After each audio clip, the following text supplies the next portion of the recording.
We're on the footprint of the Orange Bowl. The curtain rises on a new stage, adorned with a new cast, new costumes, new players, all in a glam production that even Broadway would envy.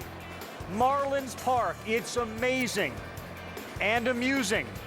A sea of vibrant color. Well, literally. Ozzy is the wizard of this show, and his cast is loaded with megawatt, mega million all-stars. Oh yes, Miami loves its stars, especially those with flair. So move over just a bit, LeBron, because make no mistake, this is a show. But baseball is the show. It's opening night for the Miami Marlins, and let the show begin.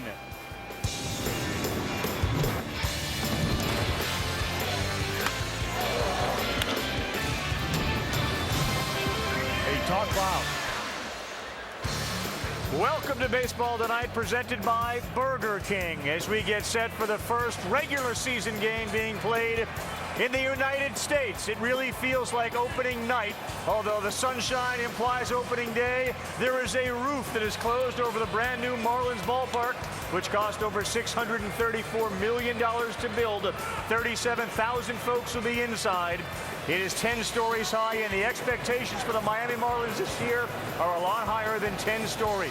The fans believe that this edition of the Miami Marlins can do what the Florida Marlins did back in 1997 and in 2003. Go deep into the playoffs and perhaps compete and win a World Series. Baseball is on the same stage now that basketball is in Miami, and they have built and put together a very colorful team, a very colorful ballpark.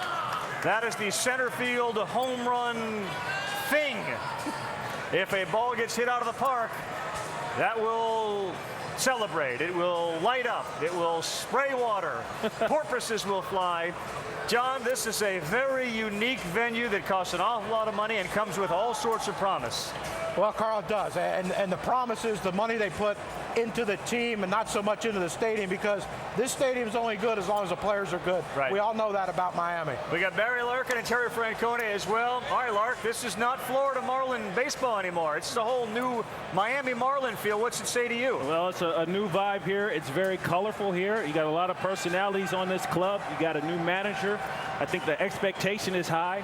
I think they're going to have a lot of fun. I had a chance to talk to a couple guys earlier. They like the ballpark. They played a couple games here, Tito, and they think they're going to have some success here. You know, during the winter meetings, they became relevant. Yeah. And now here's as Ozzy says, we get everybody to come out and see the new ballpark. We want them to want to come back and watch us play. And for them to do that, they got to win. But as a manager, brand new ballpark, what do you care about? What do you tell your players? What do you focus on? Winning. Just winning. Winning. It's still a ballpark. There's going to be jets fly over. There's going to be fireworks. There's going to be this thing go off here in left field. You just want to win the game. They do plan on having the roof closed for the majority of the games here, because usually it rains, but right now the roof is closed. They hope to actually open it for tonight. And it plays different. Roof open and roof closed. Let's go down to the field. Buster Olney joins us. Buster. Carl, the first official pitch has not been thrown in Marlins Park, but it already has a reputation when the roof is closed as being a pitcher's park, and that's because of the gaps. 386 feet to left center field, 386 feet to left center field, 392 feet to right center field. Now, they do say that when the roof is open, the ball tends to fly. Hanley Ramirez had a great spring training for the Marlins after Ozzie Guillen met with him and told him, look, you're going to play third base. You can play it mad or you can play it happy. And by all accounts, he's happy. And according to scouts, he's shortened up his swing, which was a big problem for him last year. He hit 370 this spring with an OPS over 1,000, Carl. Not Buster, and he goes with the sort of orange hairstyle to match some of the color scheme, so he's on board with it as well. You take a look at the Miami Marlins lineup here for 2012, a division that has been owned by the Phillies for 5 straight years, but with Josh Johnson at the top of the rotation, and a lineup that's got speed, it's got power, it's got on-base guys, and through 7 and 8, guys who can hit the ball out of the park. Biggest challenge as an opposing manager facing this lineup. The top 3 guys, they're going to want to steal 100 bases. And if they're on base, and then you got the big boomers coming up, you're looking at disaster. But those first 2 guys got to get on base. Right. You know what? They've got to get on base consistently. You know, that's the biggest thing. If you can go out there and have that threat of running every single time, now that 3 and 4 and 5 guy, they may not get the fastball, but they get the quick pitch. And maybe that breaking ball doesn't break as much. Maybe he hangs up a little bit. Stanton, those guys in the middle of the lineup, they're going to love that. I don't know who's working with us, for us, managing. It's Valentine, it's Francona. We had Ozzie last year with us. Now he's a Miami Marlins manager. What's he dealing with right now? You know him pretty well. Well, he's excited to get this thing going. He's excited to see what's going to happen before the game with all the festivities, because he's kind of into festivity type deals. But he's happy with this team. And I think the thing that he's happiest about is the way Hanley Ramirez was handled, the way Hanley is happy being a third baseman. See Ozzie time right there with the Venezuelan flag. But he's happy with the way the whole spring training went. The players played hard. They worked hard for him. He said Hanley Ramirez especially did everything we asked and more from a player who's a star player. So when that happens, the other guys fall in line, and everything right now, he said, is perfect. Right. He said, we get off to a bad start, that's going to change.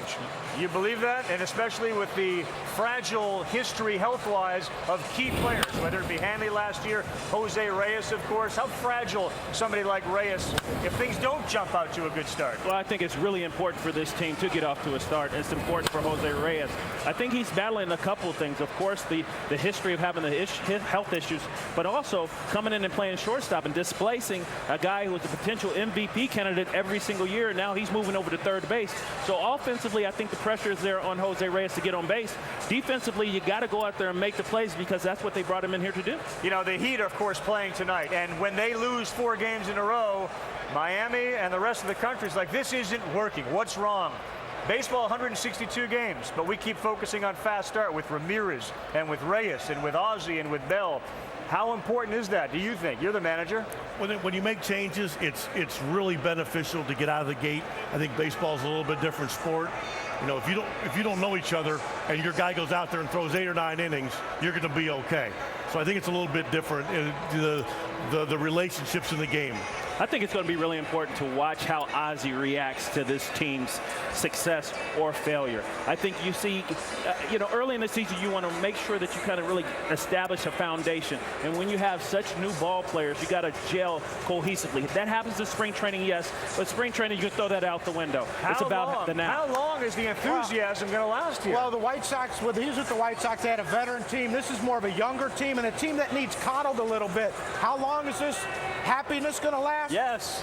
Find out after the first week of the season. First week. 1 week. All right. They certainly look enthused inside and outside, as 37,000 will be on hand to watch the opener here on ESPN. When we come back, replacing 40 and 100. Good luck. That's what the Cardinals have to do, as Pujols is now a member of the Angels. Ozzie Guillen is in the middle of everything, and you get the sense he likes being in the middle of everything. What he means to the city and the baseball team. And this is a brand new ballpark. John Kruk has already been sent out to find the best seat in the house. It's opening night. Going to Miami, they got the new unis, the new ballpark, and picked up some pretty good ball players. I think it's going to be a zoo, to be honest with you. There's definitely going to be a lot of energy. New ballpark, the fans are going to be out there and supporting. It's going to be a lot of fun. Be a lot of life, a new stadium that we're all anxious to see. I think it's kind of a must-win for us. We need to go out there and kind of show the Miami fans what we're all about. It's going to be electric. Miami's been waiting for this day for a long time. You're watching Baseball Tonight, presented by Burger King. As we get set, the only game in town is the Miami Marlins and St. Louis Cardinals. And certainly for St. Louis, replacing Albert Pujols is going to be one thing. David Freese is a guy that can do that. And as great as the last night of the regular season was in St. Louis, Game 6 is what they all remember. Here's Bill Mack.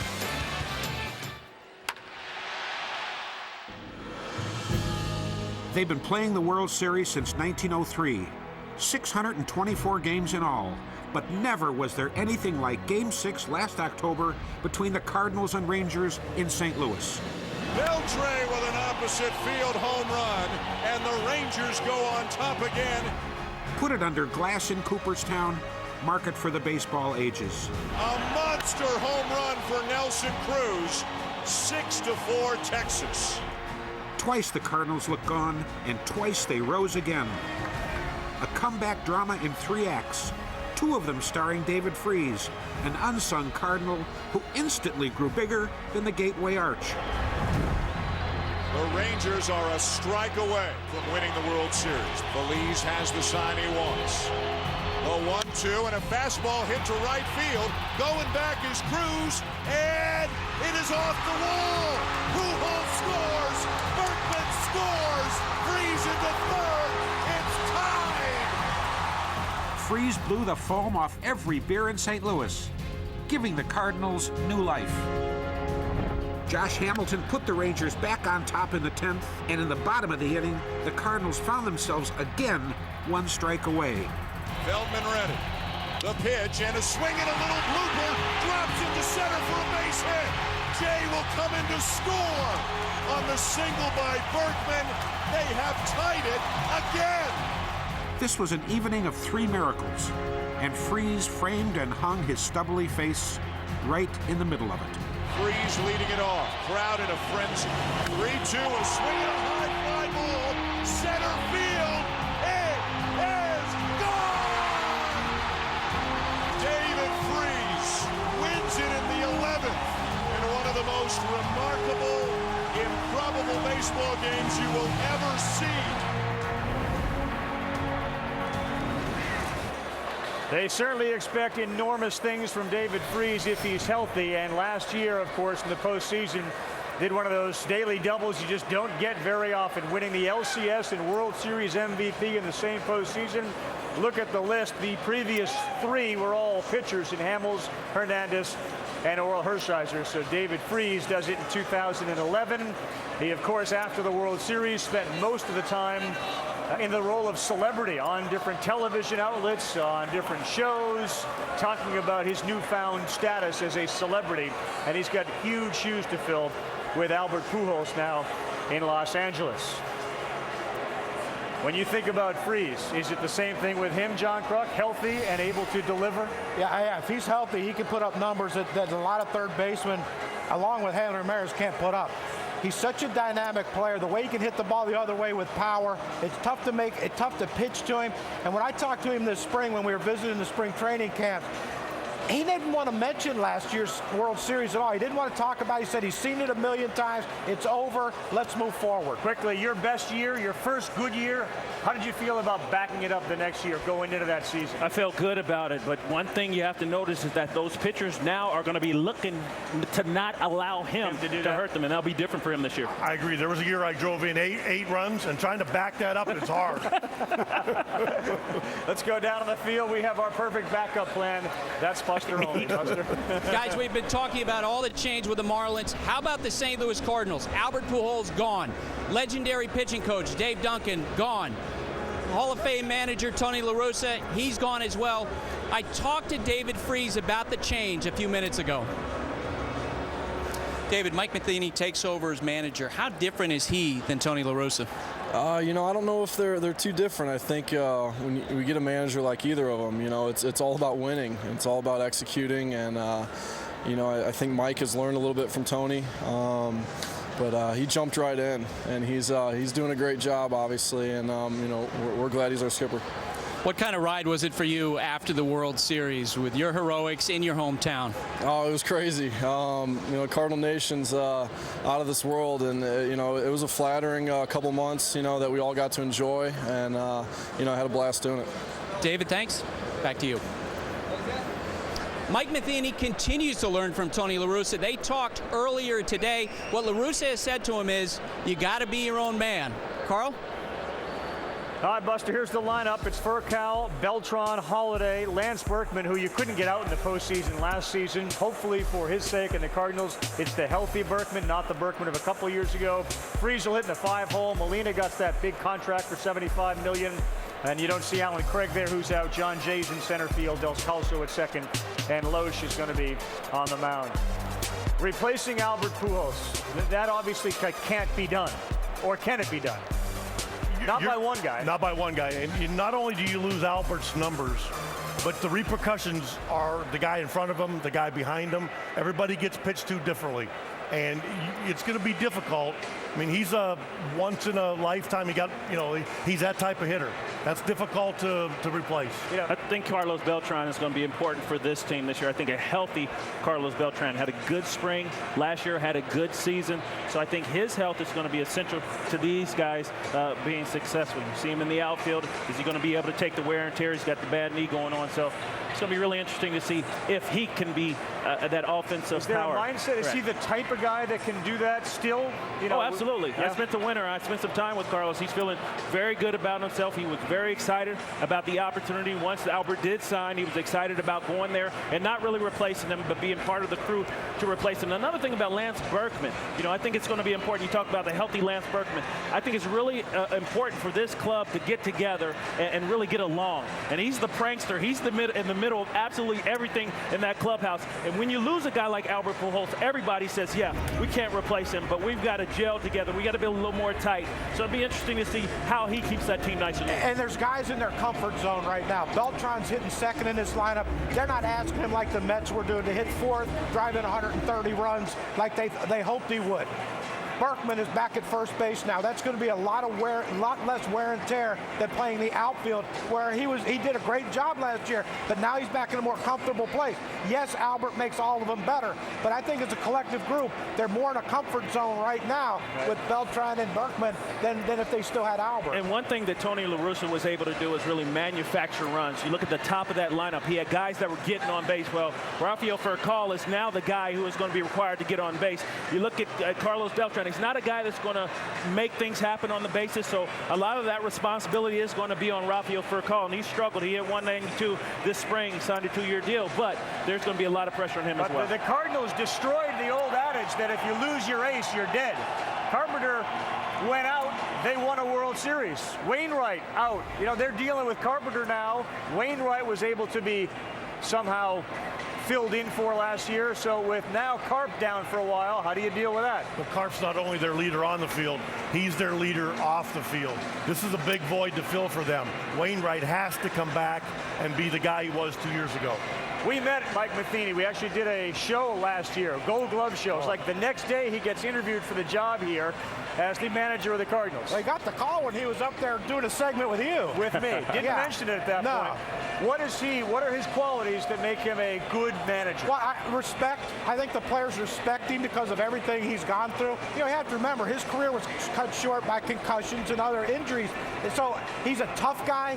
He's a smart player. Was he a great player? No, he wasn't. But he was a great catcher and a great receiver and a great leader in the clubhouse. He had 1 year, 8 RBIs? He wasn't a great player. Well, Look what he did as a manager. Yeah, but Mike Matheny is a student of the game, and he's a University of Michigan grad. So, that makes him a great guy. That sums it up. There you go. Terry, you're going to head off to the booth. Good luck with Dan and Oral. We'll hear from both Dan and Oral later on in this edition of Baseball Tonight. Look forward to Terry Francona and his regular season debut as part of our Sunday night baseball crew. And yes, we get that it's Wednesday night. There's a look at Mike Matheny, who, when you see him, he does command a great deal of respect. Reyes, when healthy, does the same thing. On deck on Baseball Tonight. A batting champion he is. So's Hanley Ramirez, a former batting champ. We'll find out exactly how Hanley takes that bat, uses it, and how guys actually create the bat. Very interesting story, how it goes from tree to bat. And Josh Johnson seeking to stay healthy. So much of the success of this team depends on the health of Johnson and everybody else. You're watching Baseball Tonight. It is being presented by Burger King. We'll be back to Miami and opening night right after this. Miami, gateway to the Americas.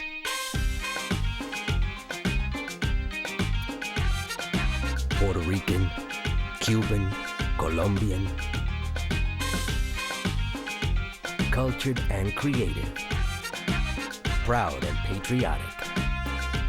Miami, Latin American, all American. There's a good look at what it looks like from behind home plate. Emilio Bonifacio, one of the guys charged with getting on for the Big Boppers. Everything here at Marlins Park is new. From the players to the uniforms, even the bats are brand new. What about the birth of the bat?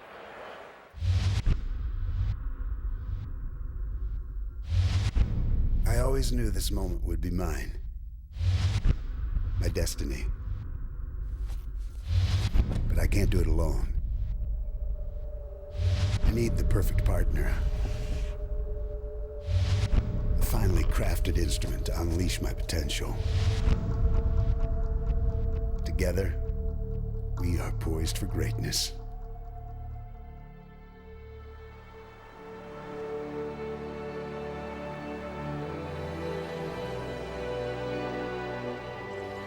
Baseball, like nature, has a life cycle.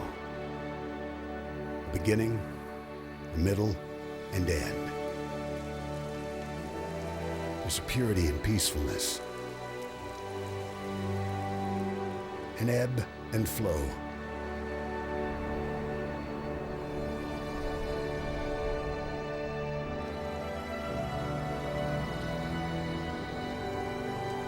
Yet nothing so beautiful can thrive without sacrifice.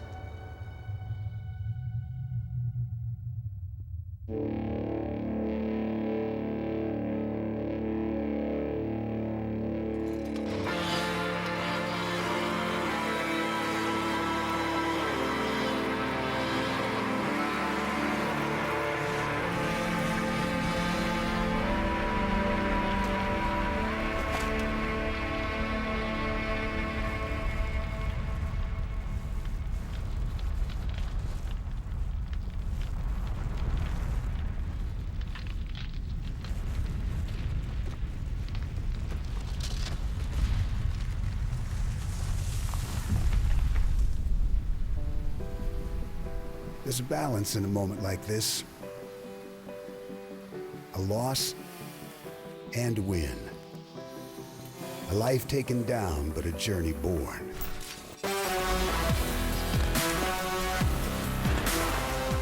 The cut of the saw destroys, but it also creates new possibility with a new purpose and a new promise.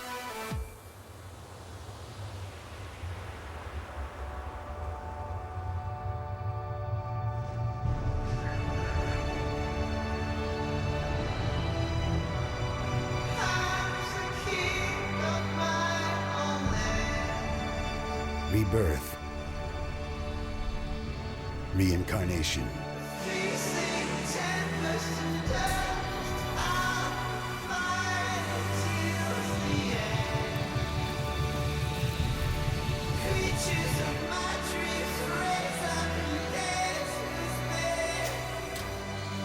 A transfer of energy.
What was once a tree is now the richest natural resource.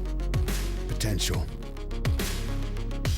With every refinement, destiny is closer.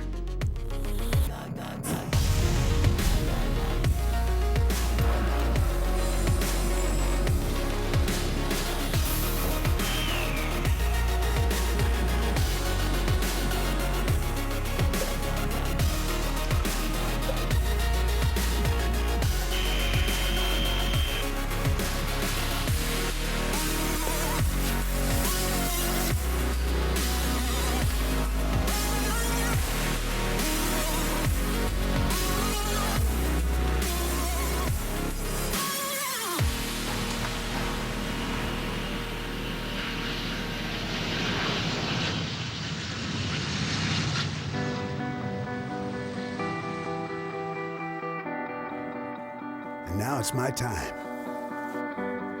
In a game defined by cycles and by sacrifice, I have formed a partnership with an elite athlete. His body fine-tuned, his reflexes sharp. An instrument to unleash my potential. I rose from the soil. In my roots is the instinct to reach for the sky. Now is my chance to realize my dream.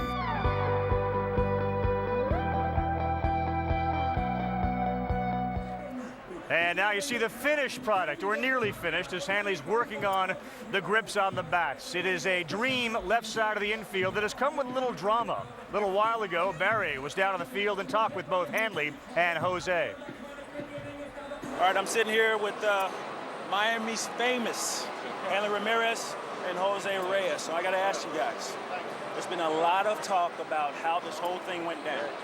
You coming here from New York, you moving to third base. So in your own words, you tell us how the whole process went. Man, we're having fun. From day one, we just, we having good relationships. We talk through the phone when he's doing, in the off season before he came. And I said, man, I just want to win, and having you here, it's going to help me a lot. Having more players like him, he's a great person. He can play, so, I think I'm happy to be here with him. Well, it certainly is all about winning. You've done a lot of that in your career, but whenever you step into, or whenever you move out kind of an idol or a person that you idolize or a person you watch and was very successful, there's a lot of pressure. In Cincinnati, I came to play when David Concepcion was a guy I idolized. He didn't move to third base, but I was playing his position, so I felt a lot of pressure. With him playing along your side, on your right side at third base, you feel any pressure coming in here, filling the shoes that he started here in Miami? I don't think there's any pressure. I mean, I feel honored to play beside Hanley because Hanley is one of the best players in the big league playing right now. So for me, it's an honor to be here. And, we just try to have fun in the field, and start to win some ball games, and bring a championship to the city of Miami. So you make the transition to third base. They asked me to do that in my career, and to be quite honest, I was a little frightened to do it. I'm not too tough to say that. Are there any differences between playing shortstop and playing third base? First of all, when they told me, when they bring the idea to move to third, I was like, what am I going to do in third, But I went back to Dominican, took a couple ground balls, and I was getting comfortable. But for my opinion, I'm not going to try to do too much, I'm just going to take it little by little. I mean, we work so much in the off-season and spring training, to get better. And right now, I feel 100% comfortable. And I got a lot of confidence at third base. All right, Barry, thank you very much. And how things have changed. You take a look at what they expect to get out of somebody like Hanley Ramirez and certainly Jose Reyes, both former batting champs. Reyes is one of the few who actually was a batting champion and then didn't play for the same team the following season. And he's also unique in that he wasn't traded either during the season or after. He was a free agent who signed with the Miami Marlins. They expect big things from the two bats at the top. All right, that is the home run fountain in center field. All sorts of bells and whistles and water apparently go off once a home run is hit. They don't need home runs to go off here in Miami, though. Happens all the time. Just a couple of minutes ago, they've decided to open the roof. And for the first time in a long time, they know they have the ability to close it if they need to. But there is no rain in the forecast here. So, of course, the Heat downtown, and here it is the Miami Marlins who are set to play. These fans are very enthused about what they're going to see tonight and the rest of this season. Everybody in Miami is excited about Josh Johnson being on the mound tonight. He's throwing for Miami. We're now going to throw it inside to the guys that will help Terry Francona during his first regular season game. That's Dan Shulman and Orel Hershiser. Carl, thank you. And as you said, and as we just saw, there's so much excitement in this city right now about Miami Marlins baseball. A beautiful new ballpark. Roof is open. And with all the new faces, Jose Reyes and all the other new guys they've got, maybe the single most important player on this team this year, Orel, is tonight's starter, Josh Johnson. Yeah, Josh Johnson at 28 years old. This is a dominant pitcher, maybe one of the best kept secrets in the Major League Baseball, but now on national TV, a guy that was out last year from May on with shoulder inflammation, but he has lights out stuff. He has a wipeout slider. He touches 97, sometimes 100 miles an hour, and his frame and his presence on this team can carry them a long way. That's the key, though. The most innings he's ever pitched is 209, 33 starts, and that was in 2008. He needs to stay healthy and be the ace all year long. As of a couple of weeks ago, Chris Carpenter was going to make this start tonight for the St. Louis Cardinals, but he's got a nerve problem that is causing some irritation in his shoulder. They don't know when they're going to get him back. So it's actually the guy who won more games for the Cardinals than anybody else last year, Kyle Loesch, who will get the opening night start. 14 wins last year, one short of his 15 career, but Kyle Loesch dropped his ERA. You can see almost 3 points, a little over 3 points. Why? A four-seamer to two-seamer. A relaxed forearm because of a little surgery that relieved some pressure. But when you look at Kyle Loesch throw the ball now, he keeps it down, he attacks the hitter, he's the first pitch strike magnet. 62.7% of them first pitch strikes. This guy will attack the strike zone and he will get people out. We're looking forward to a little Marlins history tonight as the Marlins open up their beautiful new ballpark against the defending World Series champion St. Louis Cardinals, with a legendary performing artist, Jose Feliciano, who became the first Latin American to sing the national anthem at a World Series game. That was back in '68. He'll sing the national anthem here tonight. Carl, back to you. Dan and Oral, thank you very much. And once again, you're looking down from the Goodyear blimp at what a stadium in Miami looks like when it's open, the roof. The lowest fielding independent pitching, meaning the things that Josh controls.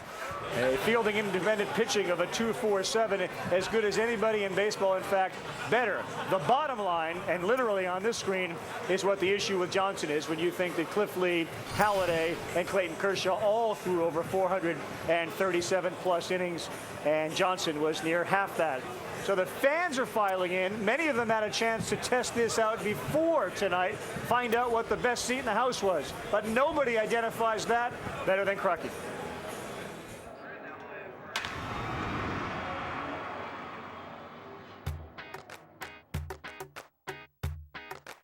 Well, we're here at Marlins Park, and I'm getting my first look at this beautiful new stadium. And as you can see, when you look out here, you can see the Miami skyline, beautiful sight.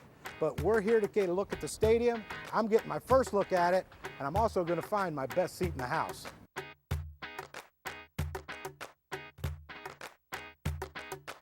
Well, we're out here in left field in section 30, and as you can see, there's a green seat here. Now, the significance of this green seat is this was the last seat that was put in when this park was completed. This is it, the last one. But the best feature about being out here, the air condition, because you know it gets hot in Miami, and it's hot today, but I'm going to be cool. That's the way I like it. Good place up here, though, but not the best seat in the house. Although the air conditioning's pretty handy. Whew, that feels nice.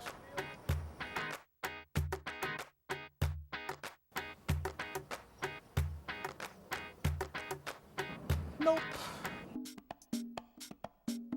Well, we're out here in left field at the Clevelander. Now, the Clevelander is a South Beach hotspot, so they decided, well, let's bring it here to Marlins Park, and they have done just that. Beautiful pool, bar area, great seating, great place to mingle, bring a group out, enjoy the game, have some drinks, have some food.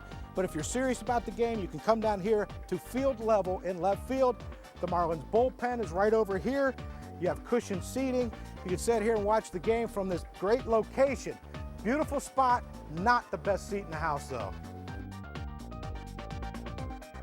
Well, we're looking for the best seat in the house, and right now I'm in the clubhouse box, section 19, right behind the Miami Marlins dugout. Now, all the seats here are blue except this red one, and the red one signifies the first season ticket holder in Florida Marlins history. They allowed him to come here, pick out his seat, whatever one he wanted, and they would allow him to purchase his seat. So I'm going to sit down in it because it's red, but also this is a pretty good seat because you're right behind the dugout. But I want to see the action in the dugout, not only on the field, because Ozzy's going to be entertaining. We all know that. So to me, this is a great seat, but not the best seat. I'm going to go find it. I believe it's going to be down there somewhere, a little bit closer. All right, well, here we are in the Diamond Club, and everybody knows the closer you can get to the field, probably the better seat you're going to have. Well, this seat here is absolutely phenomenal. To me, this is the best seat in the house. for so many different reasons other than just the fact that you're close to the field. Take a look at the view I got right here, people. Huh? Nice little fish aquarium. Look at that. Hey, buddy. How you doing, little fishy? Well, I mean, you got the fish, you got the closeness to the field, but another great thing about this seat is the entertainment value you're going to have by being able to look in the Marlins dugout and see Ozzie Guillen for the whole game. Look, some games get boring, we understand that. He's going to keep it entertaining no matter how boring it is. This is the best seat in the house.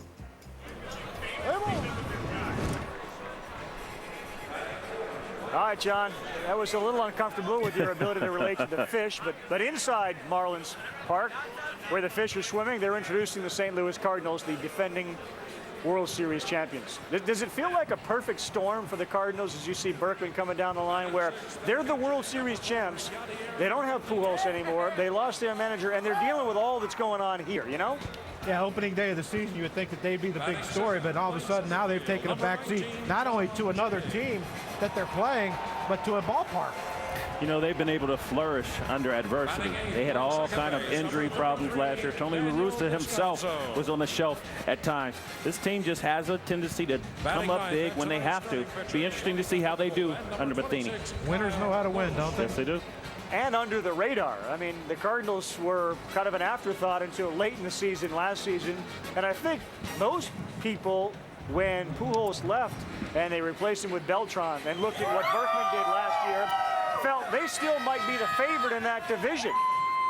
I still think they are the favorite in this division. I do, because, you know, with Prince Fielder leaving Milwaukee, that left the hole. Look, Aramis Romero is going to fill in, but he's not Prince Fielder, not that dynamic player. And I think with the Reds, with Ryan Madson going down right now in the Central, yeah, I think this is the Cardinals division to win when they get Carpenter back. I think it's going to be competitive throughout the entire season. I don't know if this is the Cardinals division to win or to lose, but I think there certainly will be plenty of teams out there late in the season contending. There's a bunch of different managers in new places who have managed before, but Matheny hasn't. So if you're the player, what signals do you want from him tonight? Well, it's consistency. You know, Barry said it earlier. You want your manager to be consistent from day in and day out. You can't calm, but you can't be, you know, one way do this and one day do that. This is what is going on inside Miami Marlins ballpark. And they have a lot more, including dancers, apparently escorting players onto the field. Yep. Oh, yeah. Welcome back, everyone. Miami, and it's the big city in the foreground. And right here, Miami Marlins ballpark, where the roof had been open. It takes about 19 minutes for it to open. And fans taking pictures, so they'll have them for the rest of their lives to say, I was there on opening night. A brand new ballpark that was over $500 million to create. And so it felt like the team during the winter meetings was that way as well.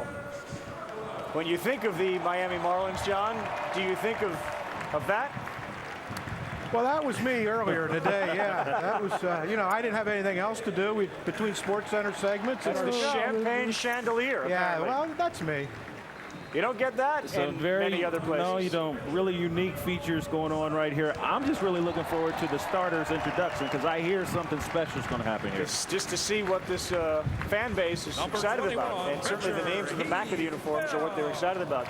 Miami is playing in that NL East where the Phillies are a little older.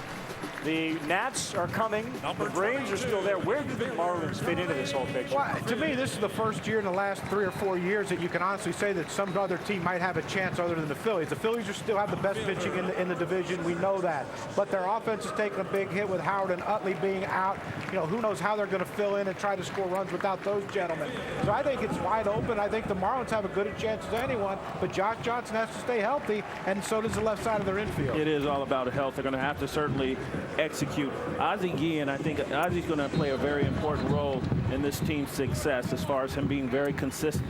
When you play for a new manager, you got a new team, you got a new club, you got a new logo, you got just a tremendous amount of excitement. You look for that consistency from your leader, and you look for leadership quality. So it's going to be really interesting to see if this team does struggle early in the season, if Ozzie reacts. And if he reacts, this could go bad real quickly. You have to guard against, though, his reactions when it seems to maybe the public that he's criticizing a player, as opposed to taking the criticism away and putting it on himself, because he'll do that too. Certainly, Make he it will. about me. Let's deflect it away from the players. Absolutely, but you know, managers have a tendency to do that when things are going pretty well, where he's very happy with the energy that's out there and the commitment to going out there. Right. But don't have a guy not run down the line, because at that time, that's when you get exposed by Isaac again.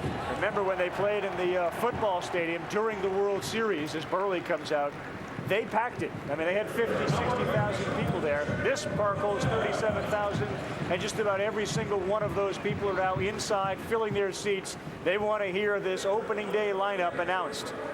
Well.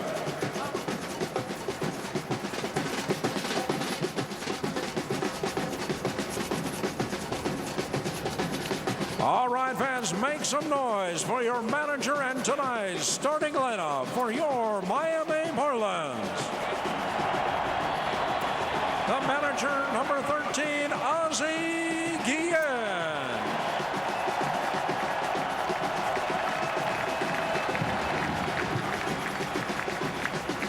And out tonight's starting lineup, leading off, playing shortstop, number 7, Jose Reyes.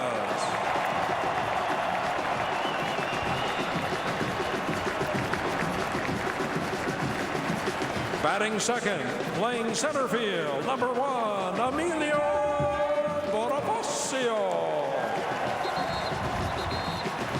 All right, boys, if you were escorted out by a Brazilian dancer, how you feeling? I'd have to wonder what sport we were playing, to be honest with you. I just came back from Brazil.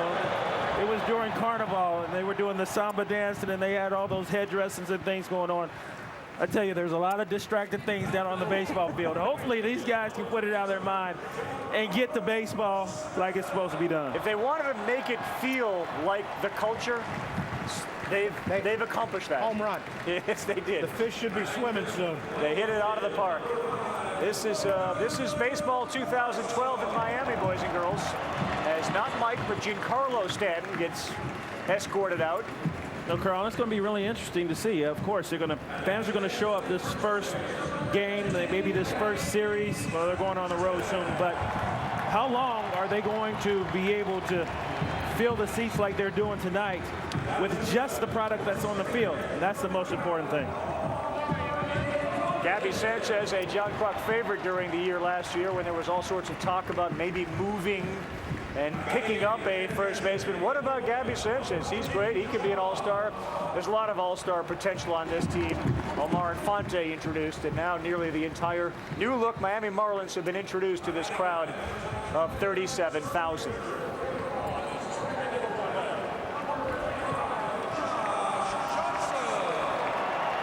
And a big roar for Josh Johnson. We are nearly set for a game. Want to remind everyone that baseball tonight is presented by the new line of real fruit smoothies and fraps at Burger King. First pitch is coming up. This is exciting. Everybody always loves the opening of a new ballpark, and this is going to be a pretty special season, it looks like, for the Miami Marlins. Let's start with the defending World Series champions, the St. Louis Cardinals. No Tony La Russa, no Albert Pujols. The beginning of a new era for them as well as they head into 2012. And they've entrusted it all into Mike Matheny. Mike's not only managing his first major league game, he's managing his first game. And it speaks volumes to what the organization thinks of Mike, that they've entrusted this team to him, a team that's coming off a World Series championship. Now, the Miami Marlins made a huge splash in the offseason. It wasn't the Yankees and Red Sox spending all the money. The Marlins spent almost $200 million, and they brought in a lot of quality players. Yeah, they brought in Mark Burley, a starter, 200-inning expert, 10 wins the last 11 years. Then they bring in a closer in Heath Bell, 132 saves. That's the most in the major leagues over 3 years. But then the key ingredient at shortstop, Jose Reyes, he's going to start at shortstop, and it could have been a really awkward situation, but Jose made it wonderful. He moved Hanley Ramirez to third base, and this guy can play. They're excited, they're together, and Ozzie Guillen thinks this is a really, really exciting team. There is a lot to talk about down here in Miami. Two teams with playoff aspirations, of course, the Cardinals, the defending World Series champions, and the Marlins. So much excitement surrounding them. New name, new logo, new ballpark, new manager, and new stars as we get ready for Baseball. Let's go down to the field. Buster Olney's with one of the Marlins stars, Giancarlo Stanton. Giancarlo, you had a chance to hit in this ballpark when the roof is closed like it's going to be tonight. How is this going to play? You know, it's kind of in and out. Some balls jumped off and some kind of stayed up for a little bit. So, you know, we're going to have to play for a little while and get a better feel for it. Now, you guys have been the Florida Marlins, a team that couldn't draw fans, that had a low budget. How different are the expectations for the Miami Marlins? It's completely different. You know, as you can see, it's amazing out here. You know, everything's beautiful. You know, the fans are loving it. We brought baseball down to Miami, so it's going to be wonderful. Giancarlo, thanks. Dan, back to you. Hey, Buster, thank you. You can just feel the excitement here. Jose Reyes, described by Ozzie Guillen as the light of this team, that infectious enthusiasm. Hanley Ramirez is happy. Carlos Zambrano is happy. Ozzie Guillen is happy. And they're excited about the prospects of maybe doing something the Marlins haven't ever done before. And that's win a division. They've won the World Series twice, but they've never won a division. Ozzie Guillen says if everybody just has their normal season, the Marlins have a chance to do some special things.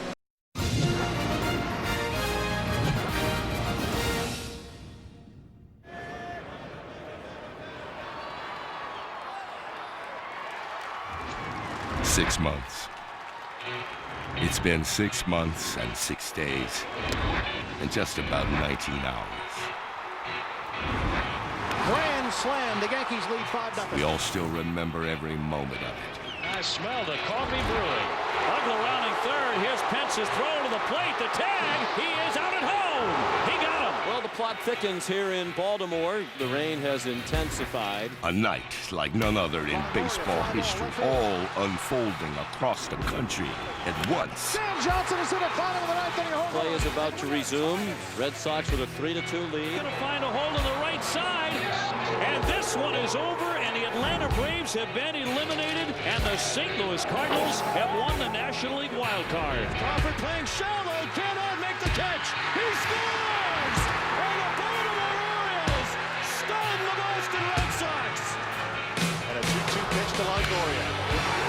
And the Tampa Bay Rays are going to the postseason. It was a night to remember.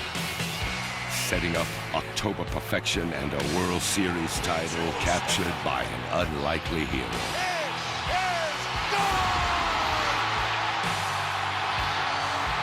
And the Cardinals are World Series champions. A mob scene near the mound on the infield. The confetti explodes all over the ballpark. The St. Louis Cardinals in Game 7. In the months since, changes and lots of them. On the field and in the dugout. I'm pretty damn excited. The defending world champs are now defined by new cornerstones and a new postseason hero. An aggressive offseason of change has the Marlins and the city transformed into a contender for a third title. It's going to be a good year, my friends.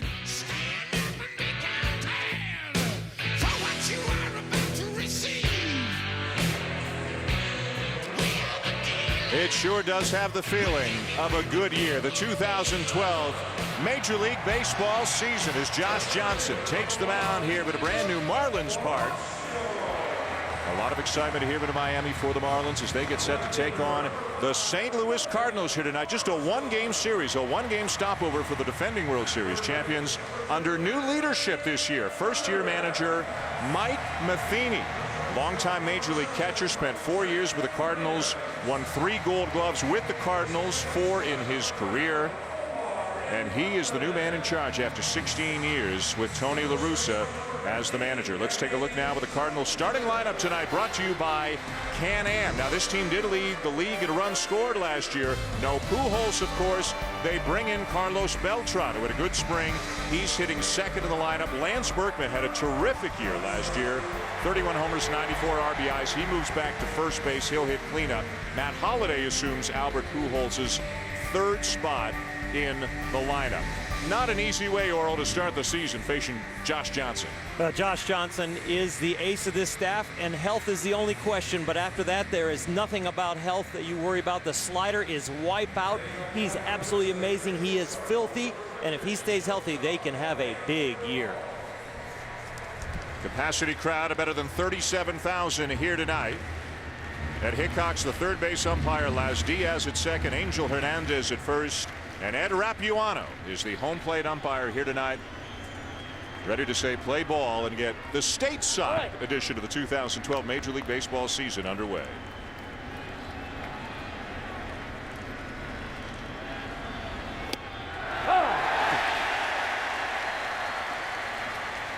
And the first pitch is in there for a called strike. You just can't swing at the first pitch in a new ballpark, right? It's against the rules. You know, all this pageantry, and it was wonderful, but now we get to play baseball. That's even better. Rafael Furcal will lead it off for the Cardinals. Had a tough time last year. Signed a new 2-year deal with the Cardinals after coming over to St. Louis midseason. And a fastball right over the outer edge at 94, and Johnson's in front 0-2. Josh Johnson, only 9 starts last year. The season ended in May with shoulder inflammation. But when he was in there, his slider was a wipeout pitch. Batters hit .074 off his slider when an at-bat ended with that pitch. 1-2, a chopper to short. An early play for Jose Reyes for out number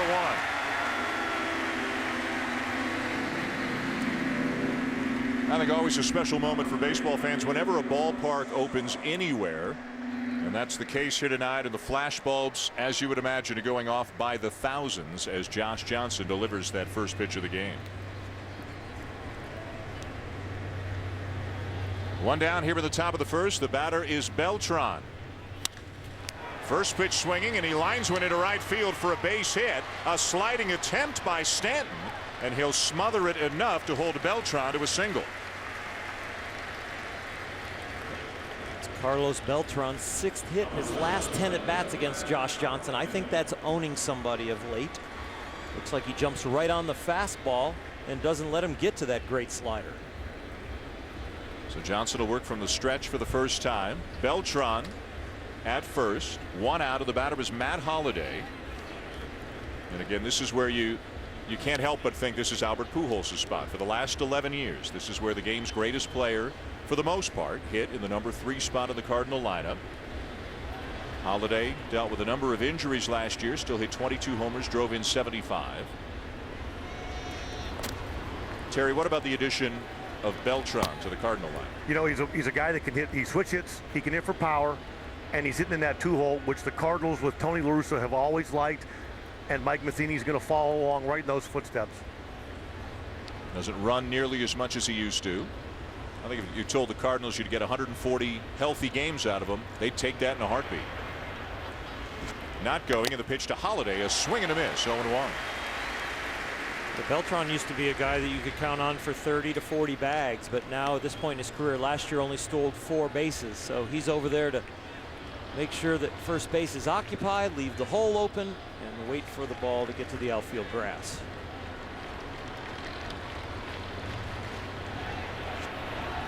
Swing and a miss, 0-2.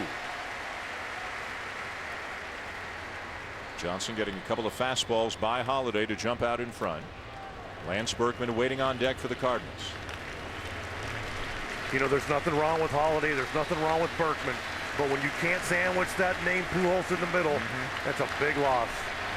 The highest scoring team in the National League last year, the Cardinals. Figured to be a very good offensive team again as Holliday takes inside, and 37,000 and change groan collectively. They wanted that first Marlins Park strikeout. We'll show you more, tell you more about the ballpark over the course of the night. The roof is open here tonight. They opened it about half an hour before game time.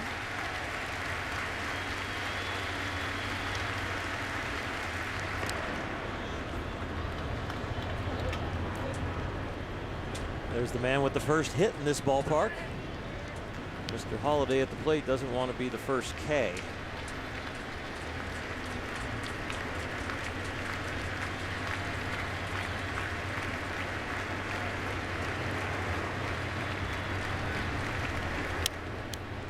One-two swung on, lifted high in the air to right field. Stanton is there for out number 2.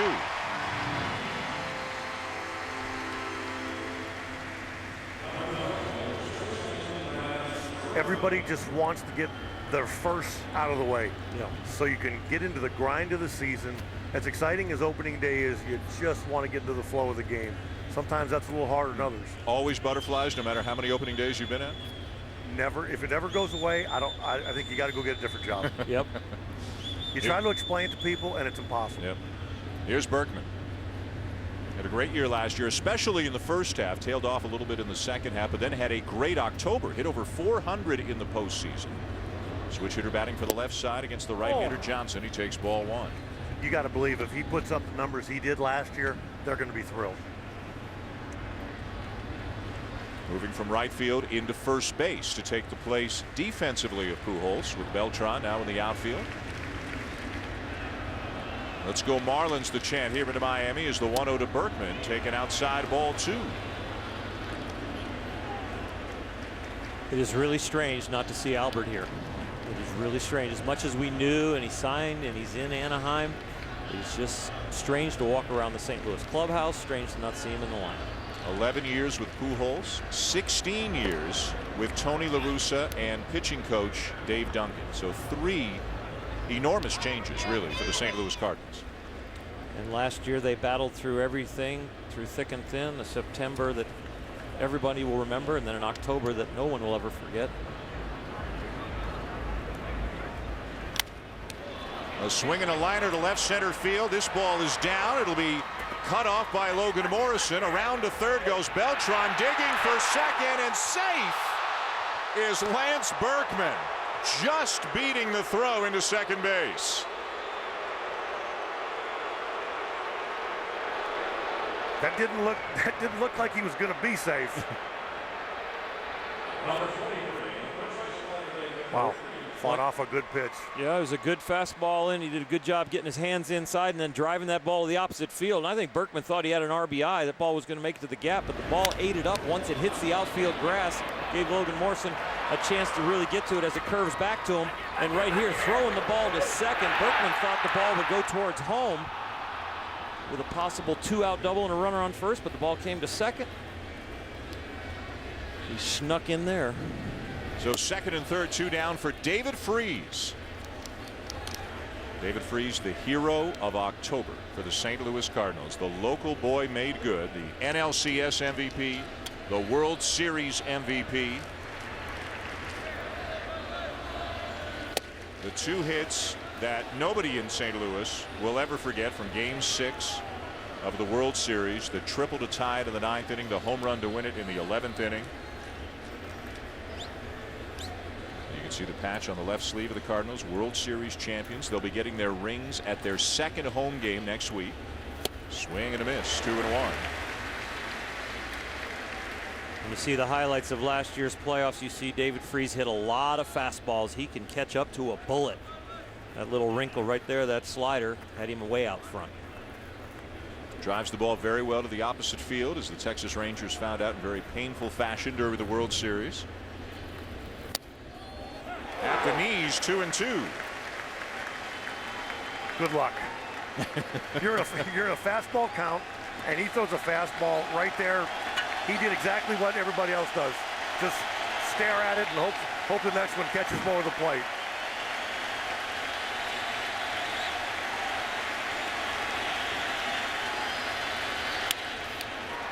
Liner to left field for a base hit. Beltran in. Berkman in. Freese on his way to second. 2-0 Cardinals here in the first. Oh, Oral, that number you talked about, them hitting the breaking ball, he left that one right middle, asking to be hit. As good as his breaking ball is, this ball is right in the middle of the plate. Ouch. But watch the head. Head on the ball. But that's what they do with breaking balls that are in the middle of the plate. He was sped up from that fastball in that got called for a strike to get the count to 2-2, and then this 2-out base hit on a hanging breaking ball. It pops the bubble of everything new here in Miami. They got to play the game. 2-0 St. Louis. Now the catcher Yadier Molina. And a strike taken by Molina, who in a strange sense may have benefited, at least financially, from Pujols leaving, because then the Cardinals went out and signed Molina to a 5-year deal worth $75 million, $15 million a year, for the 4-time Gold Glover. 0-2. 2 outs and 2 strikes. Does that remind you of anything when David Freese is at the plate? Absolutely amazing. The winter, the spring training, the holidays, and he's still not cooled off. A guy who almost gave up baseball a couple of times, actually walked away from it in college, took a year off, then went to a junior college to resume his career. And several years later, makes the Cardinals, finally gets healthy, and owns October. 1-2 on Molina. Josh Johnson talked about his difficulties in first innings, and this is a first inning of first innings when you're opening a new ballpark, coming back from a 9-start year where you were injured. He's been waiting for this day a long time, and the first inning has not panned out the way he dreamed it. A guy who last year, before he got hurt, before the shoulder started giving him trouble, seemed to be a no-hitter waiting to happen, seemed to be a threat to throw a no-hitter almost every time he took the mound. National League Pitcher of the Month in April, but he didn't make it through May.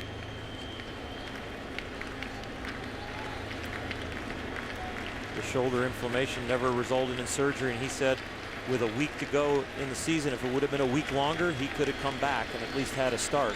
The season ended too soon for him. A look back and the 1-2, ground ball to second. Inning over. Johnson, though, gives up a couple of runs on the base hit by David Freese. 2-0 Cardinals going to the bottom of the first. Jose Reyes will lead it off for the Marlins.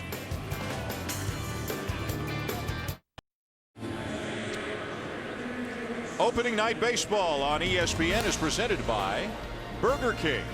Try the new line of real fruit smoothies and is it frappe, Terry? I wouldn't know. At I'm from Burger Western King. Pennsylvania. We don't pronounce that anyway. 2-0. The Cardinals lead the Marlins as we go to the bottom of the first here in Miami. Jose Reyes, the biggest splash of them all down here in South Florida. 6 years, $106 million for one of the game's most dynamic players.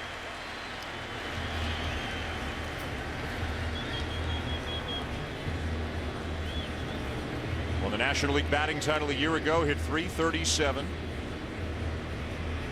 again, if you're a Marlins fan, you're just saying to yourself, can he stay healthy? Let him stay healthy, because if he can stay healthy, he is still one of the game's great attractions and great performers. Freese weighing on the grass at third. And the first pitch to Reyes, in for a called strike. Speed at the top of the order, Terry, after Reyes, Emilio Bonifacio, and then Hanley Ramirez. And if our chat with Ozzie Guillen before the game is any indication, everybody better be ready to run this year. You know, those three guys at the top of the lineup, they all want to run, and Ozzie wants them to run. Fly ball hooked down the line and well back out of play. A ball and 2 strikes. We're talking before the game how quick Kyle Oates is to the plate. Ozzie didn't care. He's like, we're still going. Because if they throw us out, he goes, we'll go again. He said everybody needs to be ready to run except the pitcher, and if you're a pitcher and you're on, you're a base runner. You're not a pitcher. 1-2 and a little chopper foul. He talked a lot about playing against Pudge Rodriguez. And Hanley Ramirez wants to run. He's going to be there at the top of the order, moved over to third base this year. But when Ozzie Guillen would talk about running, he said, I'm not going to shut the running game down just because they have a great pitcher on the mound that holds runners and a great catcher, because they're not going to change our game. And our style is going to be aggressive, and we're going to do it until they throw us out, and then we're going to do it again. Now, saying that, over the last 2 years, the league has stolen 2 bases off Kyle Oates. That, to me, is an incredible stat. High fly ball to shallow right. Beltran, 1 down. Time now to take a look at the Miami Marlins starting lineup, brought to you by Can-Am.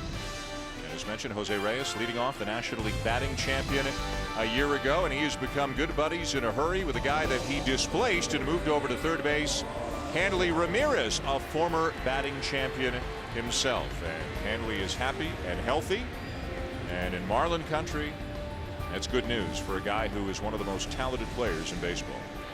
Kyle Lohse, a 14-game winner last year, is on the mound for the Cardinals tonight. As Emilio Bonifacio takes a strike. Oral, what do you like about Losh's year last year? Well, he's turned it around. He used to have forearm stiffness that took surgery to take it away, and last year he capitalized on that freedom, keeping the ball down. More two-seamers than four-seamers now, getting a lot of ground balls. Said 14 wins. That led the starting staff. That had Chris Carpenter. His ERA also led the starting staff at 3.39. Ground ball to short. Got to hurry everything on Bonifacio, and they get him by a couple of steps for Call, still with that strong arm. 2 down for Hanley Ramirez.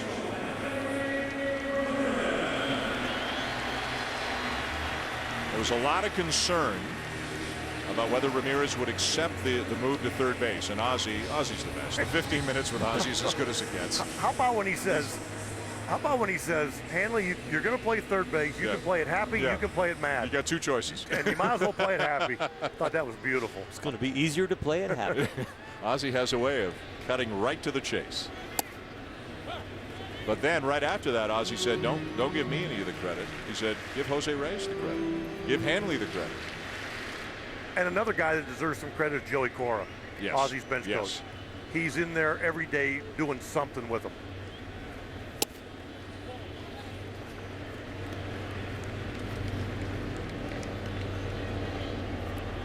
Marlins bringing in not only Jose Reyes, also Mark Burley, who's been with Ozzy for so many years in Chicago. Heath Bell, now their closer. Carlos Zambrano, picked up in a trade with the Cubs. The Cubs still paying most of the salary. That's a brand new ball game down here in Miami.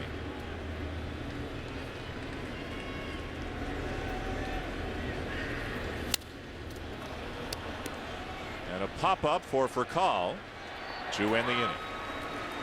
Loesch gets him in order. 2-0 St. Louis at the end of 1.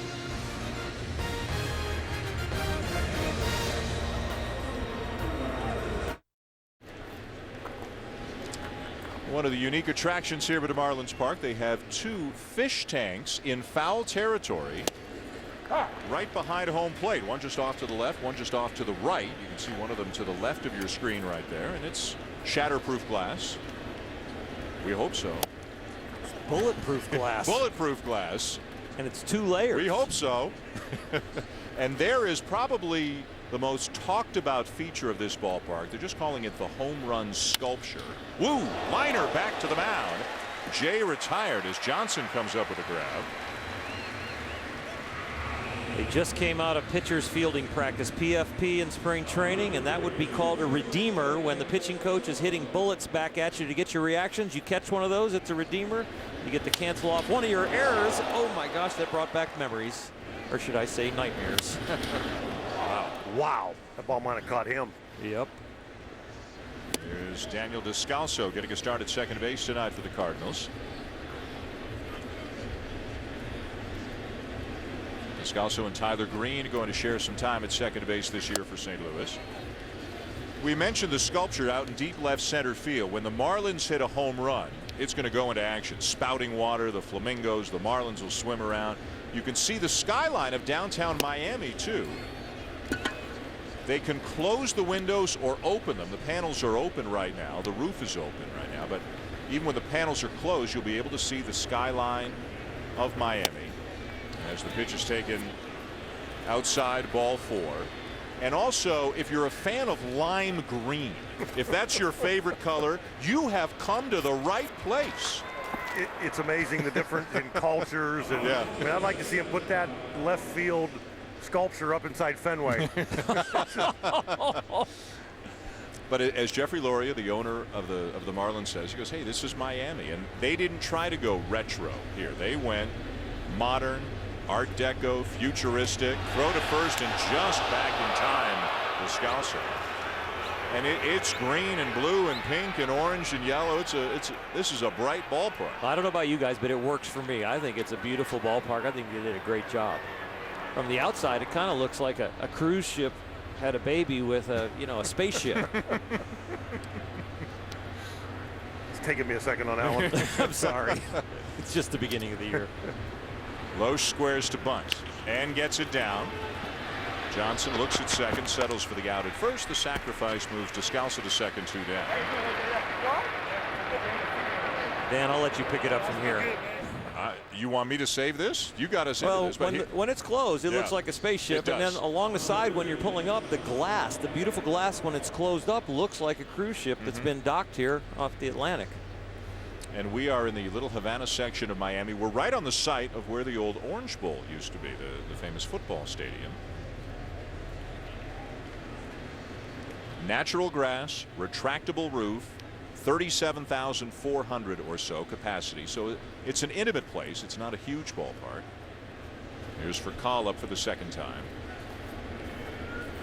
I think it was a smart choice to make it smaller, not bigger. The 37,000, make a seat something that you really have to compete to get. Makes it a lot of fun to come to the ballpark and see the place packed and have energy. And it sure would be good for Major League Baseball if Miami becomes a hotbed. Well, building the new ballpark, having a roof and possibility of air conditioning, Mr. Laurie has done a great job. It feels like a new franchise. You know, they won 2 World Championships here as the Florida Marlins. Now the Miami Marlins are starting a new era. New faces and a new place, and a new era for Miami baseball.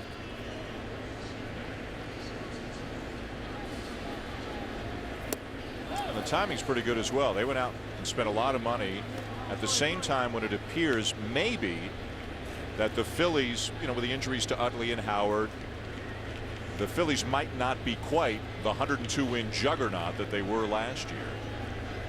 You just never know how they'll respond. But Utley and Howard are out for a while, and that might bring them back to the pack. And the National League East got more, you got interesting all the way around. Yeah.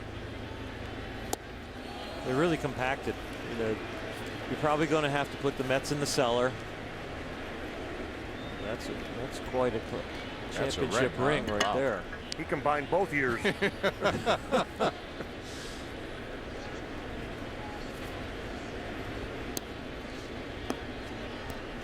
we mentioned, the Cardinals will get theirs at their second home game. And we've been told by a couple of people who work for the organization that they're thrilled. They look beautiful, and they're all excited to get them a week from Saturday. Strike taken, full count on for a call. You can put the Nationals in the hat. You can put the Marlins in the hat. You put the Phillies in there and the Braves, and you kind of pull one out. You can come up with reasons of why they should win or why they should not win. And I guarantee you today, the New York Mets think they're in the hat. Every team on opening day feels like they have a chance, as they should. Ground ball up the middle and through. Descalso around third. He'll come in to score on the RBI single by Furcal as the Cardinals have taken a 3-0 lead.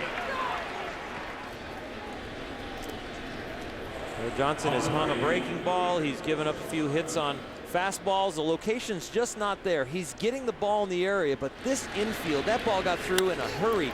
And what they have with a dome stadium that can be closed, plus the heat of Miami and the possible rain, they're going to want to grow this grass a little longer, but they're going to have to figure out how to keep it alive as they go there. So right now they're staying short, and it's like a billiard table out there.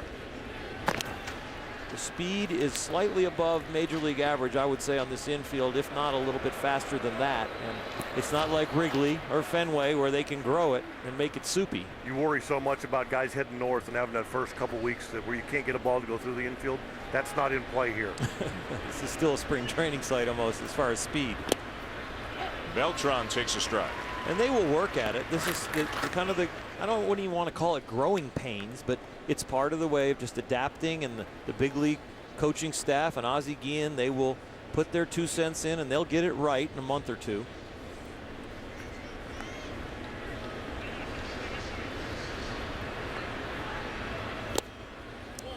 So much was made of Furcal in spring training. Having his just not being able to run and get going. Be interesting here to see with 2 outs if he wants to go, if he feels good enough opening day, if his legs feel good enough to go and try to steal a base.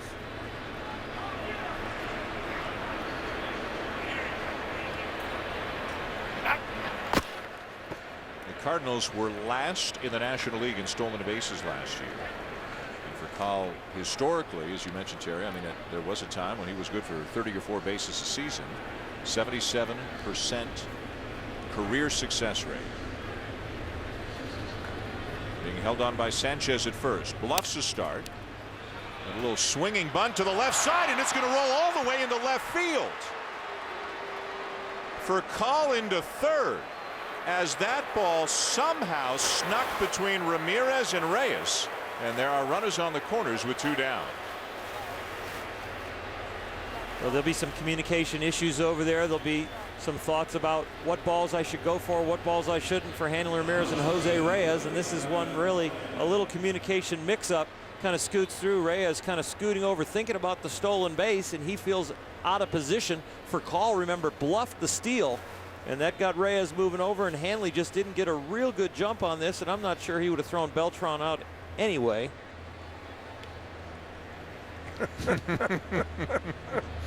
And so it begins, huh? 161 more. Ground ball for Ramirez. The short way, and the inning is over. Another run for the Cardinals. Ozzie Guillen and the Marlins down 3-0 going to the bottom of the second. Miami, gateway to the Americas.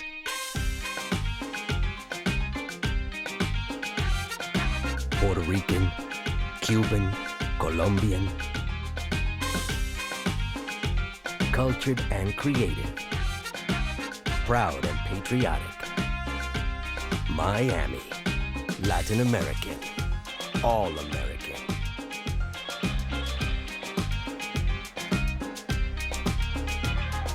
And welcome back inside Marlins Park, the new home of the Miami Marlins. Dan Shulman, Terry Francona, Oral Hershiser, Buster Olney. As we begin our coverage of the 2012 season, 3-0, the Cardinals lead the Marlins here in the bottom of the second. A swing and a miss by Giancarlo Stanton. And the count is 0-2. This is Orange Bowl Plaza, outside of one of the gates here at Marlins Park. Again, we are on the side of the former Orange Bowl. As Stanton sends a towering fly ball to center field and caught about 400 feet away on the warning track by John Jay. This is a big ballpark, and that's a strong man, but he couldn't get it out of here. They've talked about how the ball doesn't carry here with the roof closed and the windows closed. Now we have the roof open and the windows open, and that ball looked like it got knocked down a little bit. So the prevailing wind might be coming through the windows in left field right now. That's a strong young man that hit that ball. Yeah, that ball was crushed. Here's Logan Morrison, the Marlins left fielder. Both Morrison and Stanton. And yes, you know him as Mike Stanton, but his actual first name is Giancarlo, and he wants to be known this year as Giancarlo Stanton. His dad calls him Mike. Hey, he's 6'5", 245. If he says call me Giancarlo, it's Giancarlo. Exactly, but you just got to keep your distance if you call him the wrong name. He has enormous power. Giancarlo Cruz Michael Stanton is his full name. Logan Morrison lines one to right field, and Beltran didn't have to move a bit.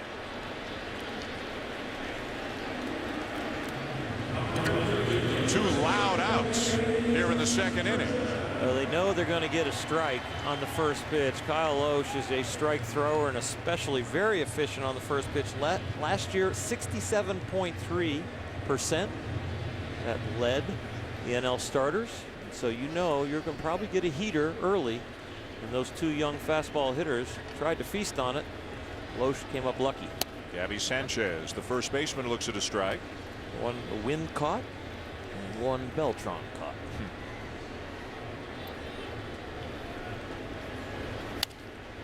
By the way, the commissioner of baseball, Bud Selig, is here in attendance tonight, and he will join us in the booth next half inning. We'll talk to him about this beautiful new park and the state of the Marlins, and a lot of things to talk to Commissioner Selig about. The expanded playoff system, the sale of the Dodgers.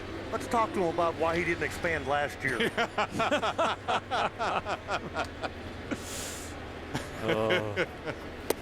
One ball, two strikes. What a nice man.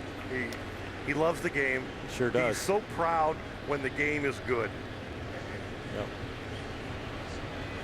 And he's always there. His door's always open. His phone is always answered. It's fantastic the way he reaches everybody in baseball. Did you tell me, Terry, that both you and your dad finished up your playing careers in Milwaukee? My dad right? finished up in 1970, and I finished up in 1991. Mr. Seelig finished us both off. 1970, that was the first year for the Milwaukee Brewers. Sure was. Right? It came from Seattle. Yeah. Line to second, and that's all for the Marlins here in the second. The inning is over. 3-0 Cardinals. Beautiful park. Good eats here in Miami. Commissioner of Baseball will join us when we come back.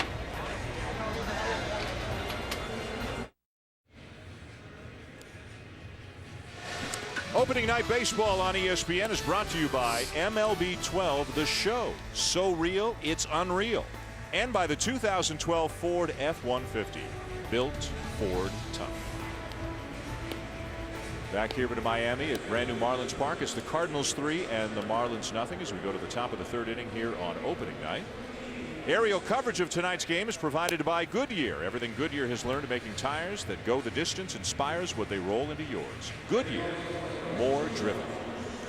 Back here in Miami, Dan Schulman, Terry Francona, Oral Hershiser, and the Commissioner of Baseball, Bud Selig. Commissioner, thank you for joining us. Thank you, Dan. Pleasure to be here, Terry. Yeah. Oral, this is.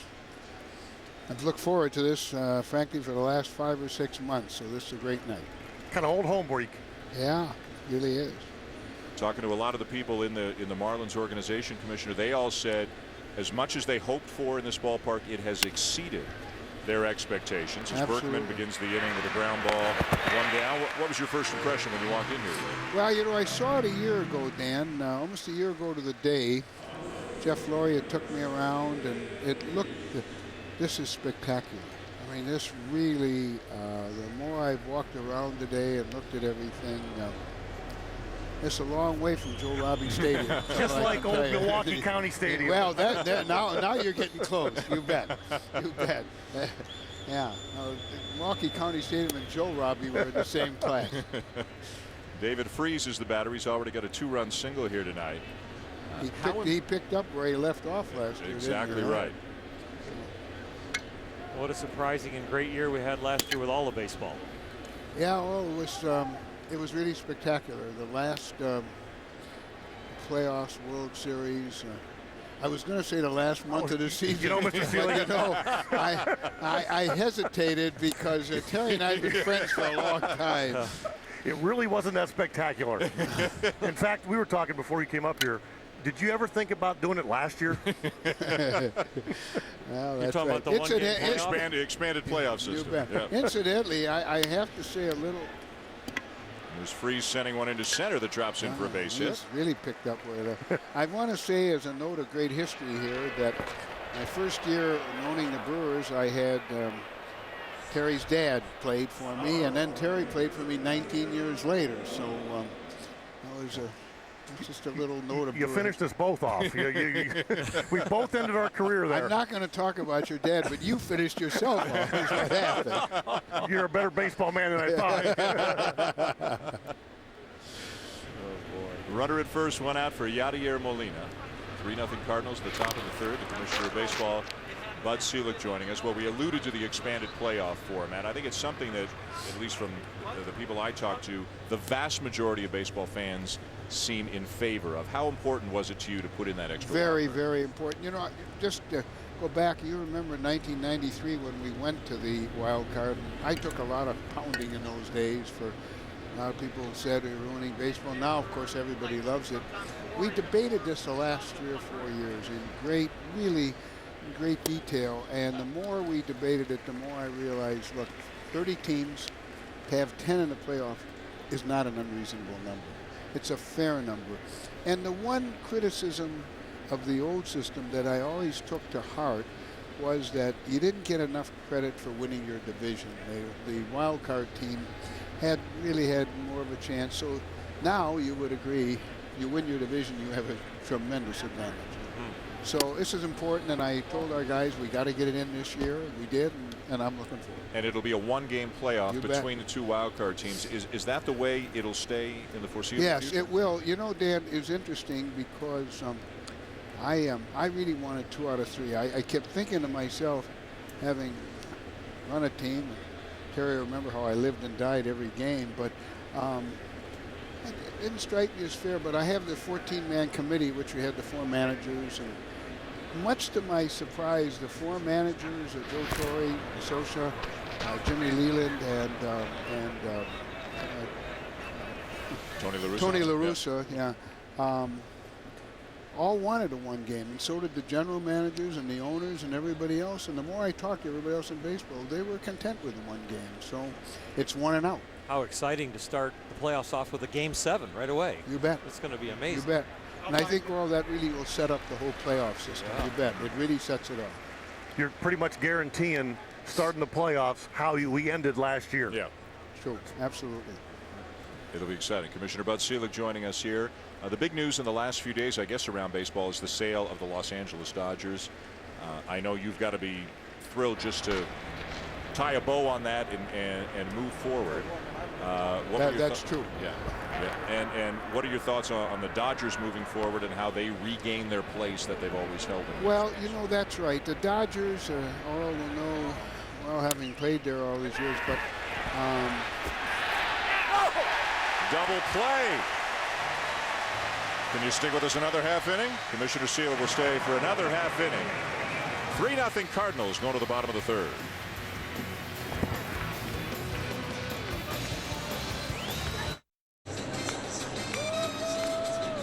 Opening night here at Marlins Park. The Cardinals leading the Marlins 3-0 as we go to the bottom of the third inning. Kyle Loesch on the mound for St. Louis, and Omar Infante is the batter. Tonight, beginning momentarily across town on ESPN2, NBA action as LeBron James and the Miami Heat take on the Oklahoma City Thunder. The NBA on ESPN2, ESPN3, and also live on WatchESPN.com. So Miami is the place to be tonight. As a baseball fan, as a basketball fan. 0-2 the count on Infante, an all-star a couple of years ago with Atlanta. Checks the swing on the appeal. He held up. Ball one. Dan Shulman, Terry Francona, Oral Hershiser with the Commissioner of Baseball, Bud Selig, again this half inning. And Mr. Commissioner, we started talking about the sale of the Dodgers. Can you talk about where you see that franchise headed in the future? Well, look, it's one of our great franchises. You think of the whole Dodger franchise in Brooklyn and in Los Angeles and all the great people that played for it, including Mr. Hershiser, and great market. It's just, there's no question you get the right group in there. It's a franchise with enormous potential. So I'm pleased. I've spent a lot of time in the last year, and frankly, I'll be grateful to move on. And similar asking price to when you purchased the Brewers in '69. I'll tell you a story about that. We bought the Brewers for $10.8 million, and my father asked me if I was crazy. Now, what would he say today? Oh, my goodness. You could get a shortstop for 1 year. Exactly, if you're lucky. Well, you've got to be very happy that under your tenure that baseball, the economy is good. We're healthy. You've seen so many great stadiums built in your career. Well, Oral, it's interesting. The sport really, by any measure today, has never been more popular. We're going to have a tremendous attendance here this year. I really think we're going to show a remarkable increase. Right here is a great example.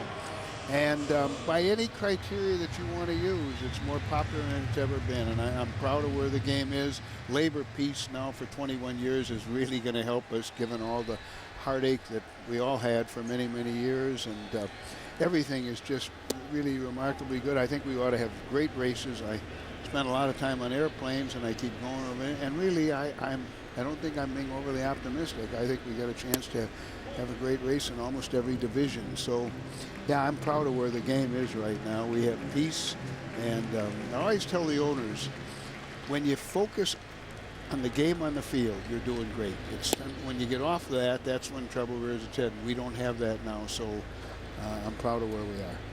You still get butterflies as commissioner on opening day? Is that still a... As a commissioner, I get butterflies on a lot of occasions. That's all I can tell you. I wish I could have a day where I didn't get butterflies, then we'd be doing fine. Yeah. And sometimes it's worse, Terry, than butterflies. I think I've been on the end of two of those phone calls. I'm sure you have. Yes, you have. The inning is over. I was pretty kind with you, though, wasn't I, overall? Yeah. Mr. Selig, thank you for joining us. Let's all have a great season. Thanks, Mr. Selig. Nice to see you. Commissioner of Baseball, Bud Selig. 3-0 Cardinals at the end of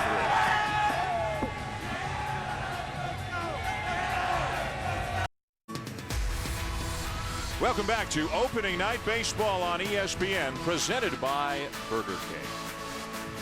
We go to the top of the 4th inning. A beautiful night here in Miami. The roof open at New Marlins Park. The Cardinals lead 3-0.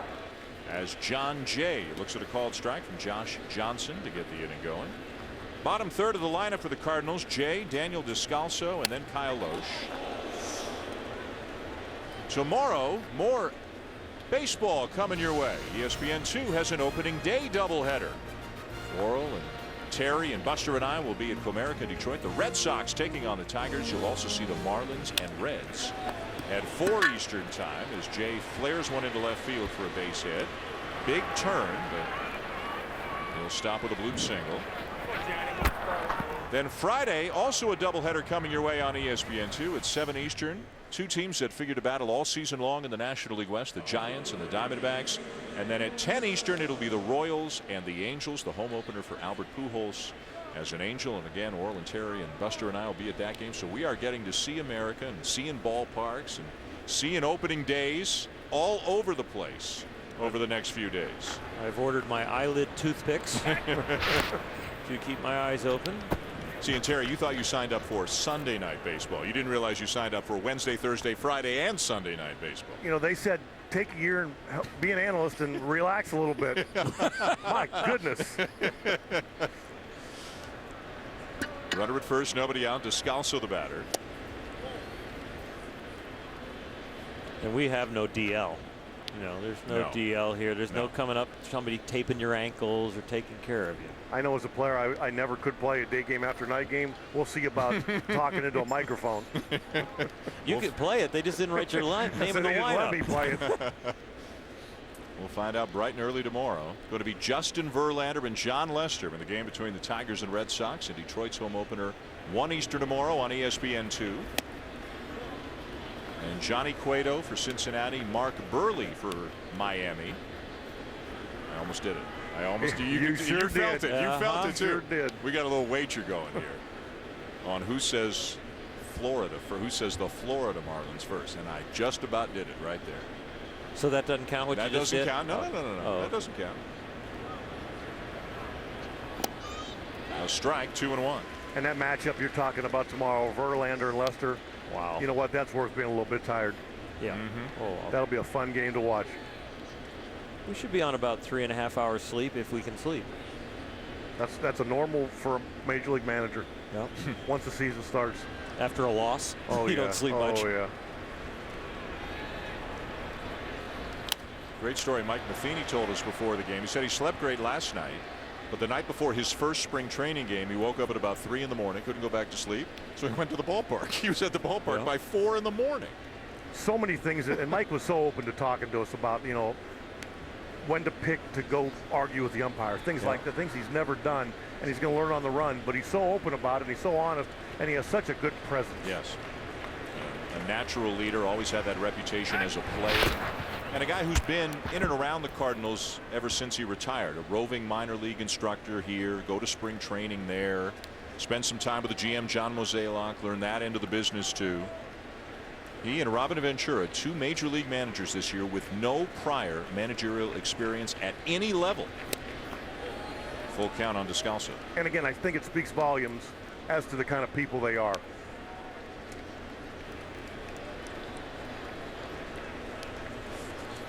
Let's see if Mike Matheny puts a play on here. Jay, decent speed at first, full count on Descalso. Sure, let him go. They got the lead. He is, and it's fouled back. Let's take a look now at some of the new faces in new places, brought to you by Denny's. And Mike Matheny is in a very new spot. He's a major league manager. The St. Louis Cardinals, Ozzie Guillen, after 8 years managing the Chicago White Sox, including a World Series championship in 2005, is now down here in Miami. Now signed a 4-year deal to be the skipper of the Marlins.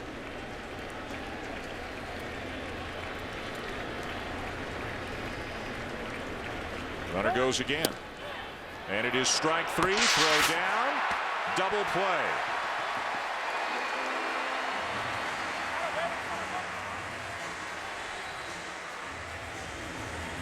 Well, Josh Johnson got his first strikeout. He had 5 hitters to 2 strike counts and couldn't put them away. That's his kind of stuff, to be able to put people away. It shows that the location's a little off. The breaking ball's not quite there yet, but he gets a strike on a fastball low at the knees and a nice throw down there to second base. Reyes applying the tag there on the thigh.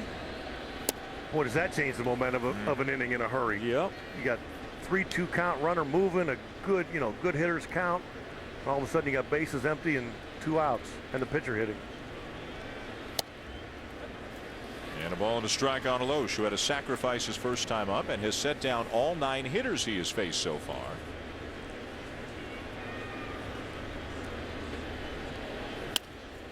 Breaking ball line softly to second, and just like that, the inning is over. To the bottom of the 4th, top of the order, Jose Reyes, who's sure to have a bobblehead night here soon in his honor. He'll lead it off when we come back.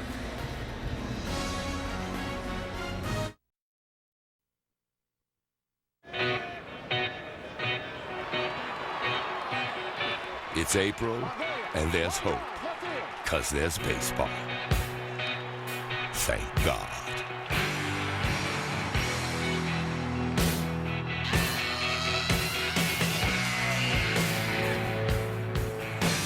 That sums it up.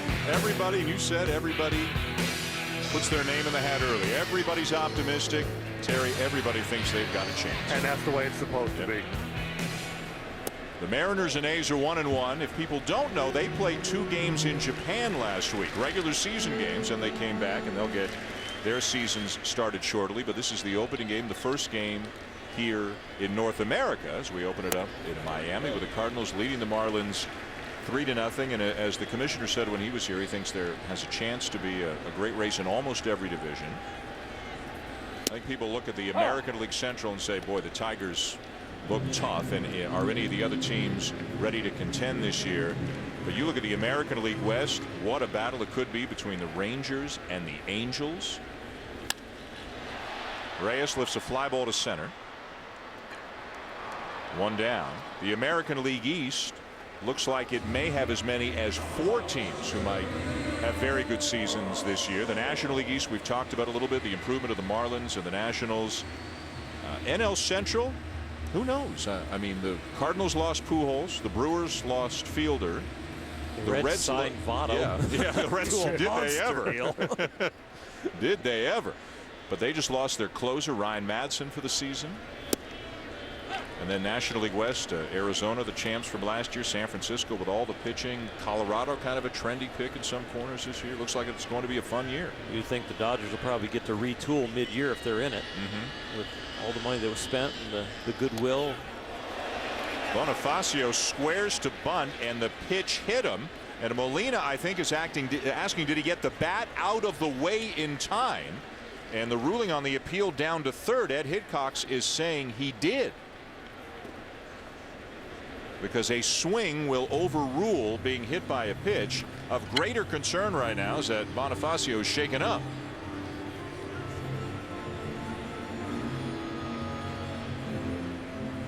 That's the first runner to reach base against Kyle Loesch. He had retired 10 in a row.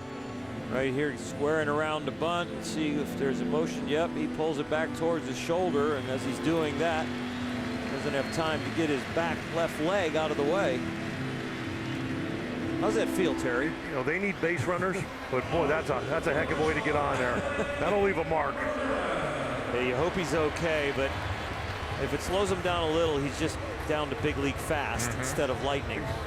Stole 40 bases last year, tied for second in the National League, and that's with not quite a full-time player's worth of at-bats. He is always a threat, but as Tito mentioned, Kyle Loesch has only allowed 2 stolen bases against in the last 2 years with him on the mound, and Molina's got a cannon behind the plate. Be interesting to see how they go after Loesch the second time through the order, because that first time through the order, he was efficient, no base runners, he followed the glove, took the sting out of the bat, just all the things he talked about he needed to do, he did very, very well. Hanley Ramirez popped up his first time up. Runner not going, and it's in for a strike. Now, there are the signs from Ozzie, and we got some great inside baseball stuff from Terry in the meeting with Ozzie before about when Ozzie really wants a guy to run. He's got a special sign, and your detective skills must be really great. Well, he did it to us a few times. He just waves them on over. Swinging a ground ball to third. The second one to first. Double play. Way to hang in there at second by Descalso as they turn the 5-4-3 to win the inning.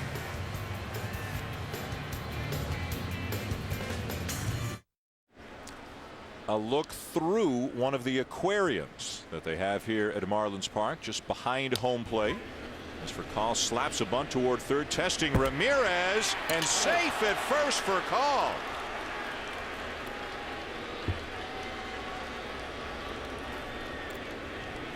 I'm surprised Ozzie didn't come out and argue that he was out of the box.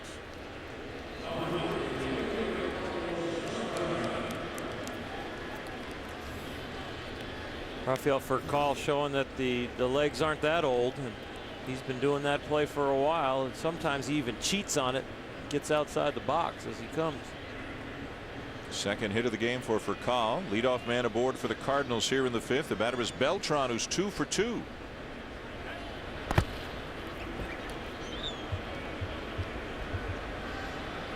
Furcal struggled in the spring, although made some adjustments toward the end of the spring, like Matheny said, and showed some progress. You need him to get on base for the likes of Beltran, Holiday, Berkman, and Freese, the meat of the order.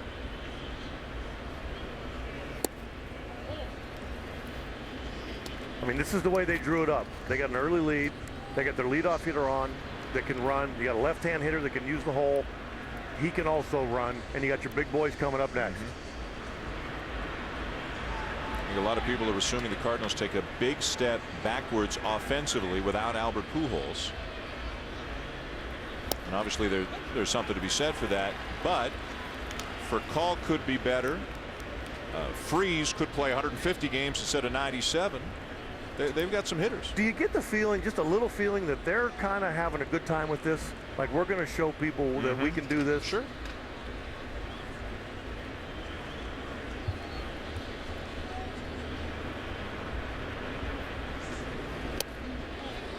Two balls and a strike. Time now for Better, Stronger, Smarter. Brought to you by Mazda. And there are the big boys. Holiday, Berkman, Freese. Can Berkman repeat last year? Can Holiday stay healthier and improve on last year? And can Freese stay healthy, play 150 games? And let's see what the numbers are at the end of the season. Sometimes there's a tendency on a team to relax and just watch the big boy hit. And now there's a little more pressure on everybody else, and they're going to take every at-bat a little bit more seriously. And that focus and that challenge, these are some professionals that want to rise to it. Swing and a miss, 2-2. Remember the Seattle Mariners in 2001 won 116 games? No Griffey, no A-Rod, no Randy Johnson. Those guys had moved on by that time, and they just had a 1 through 25 team. Good, solid players, at least good, solid players at every position, and they had an extraordinary season. And they showed up every single day. They never took a day off. Just as interesting, I think, is the mentality of the Cardinal clubhouse without Tony La Russa there, because he was a pedal to the metal, intense, 162 games all season long, from the beginning of March right through to the end of October. And Mike Matheny's got a much different personality. He's an intense guy, but in a much different way. There's a new pitching coach, of course. Derek Lilliquist, who was the bullpen coach, takes over for Dave Duncan, who was there forever.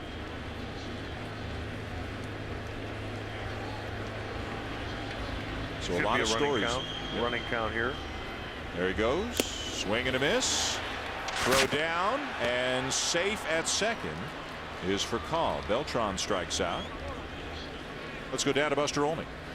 Dan, I talked to Matt Holliday before the game, and he said he actually finds Matheny to be a lot like Tony La Russa in terms of their personality. He said that Matheny spent a lot of time this spring developing relationships, going around the field during batting practice, circling in the outfield, talking with players as they were going through fielding practice. He really feels like that he's made inroads in developing that relationship with the players. All right, Buster, thank you. Terry, what do you think you had managed in the minors before you managed in the majors. If you can put yourself in Mike Matheny's shoes, never having managed baseball at any level before, what do you think his toughest challenge will be? You don't have the chance to make mistakes in a setting where it's not on SportsCenter. Here's Matt Holliday.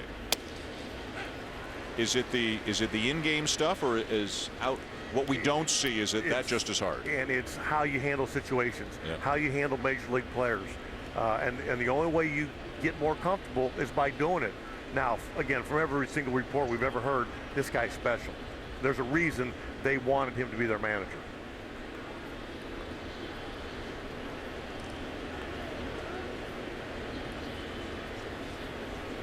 Oh, and 2. They saw the leadership qualities all the way back at the University of Michigan. Yep. His baseball coach there told him to take Spanish class as an elective all the way through, because he said someday you're going to manage in the big leagues, and I want you to be able to communicate with the Latin players. And he's fluent now, right? He's fluent, and the coaching staff didn't even know he was fluent until one day they were sending down a Latin player to the minor leagues, and he started to talk to the young man in Spanish. And they looked over and they go, wow. Play on at second. Oh, and they had him. He was out. Saying all that, he's still going to see things for the very first time at the major league level, and he admitted to it. He said the hose is on, and I'm drinking right out of it. I think Rafael Furcal had aspirations of putting a little pressure on Hanley Ramirez, playing third base for the first time, maybe trying to swipe third to see if Hanley could put the tag on, and got caught thinking about third base and not getting back to second. Ran into Tony La Russa earlier before the game and talked to him about Mike Matheny, and he said, this guy's an oak. He's going to be fine, you know, no game or not. And he's been coming to spring training the last 4 years. He's been an associate general manager, assistant to the general manager, and been around. And they've gotten to know him very, very well. I don't know if he's being groomed, but he was being exposed. Longtime major league catcher whose career actually ended a little bit prematurely because of concussion issues, as Holliday is called out on strikes for out number 2. 1,305 games as a player, Mike Matheny, but this one's a little different, managing your first game. And here you see Ozzie going to the mound. This is the Albert Pujols factor right here. Not being here. They're going to talk about either how to pitch to Berkman, maybe not to pitch to Berkman. Well, with David Freese in the on-deck circle with a 2-out base hit that scored 2 and a bloop single in his second at bat, it might be about, let's not pitch around him, let's pick one of the 2 and get him out. If we fall behind and we don't want to give in, that's fine, but you might want to attack Berkman. And they're going to put him on, it looks like. That's one of the weaker attacks I've ever seen.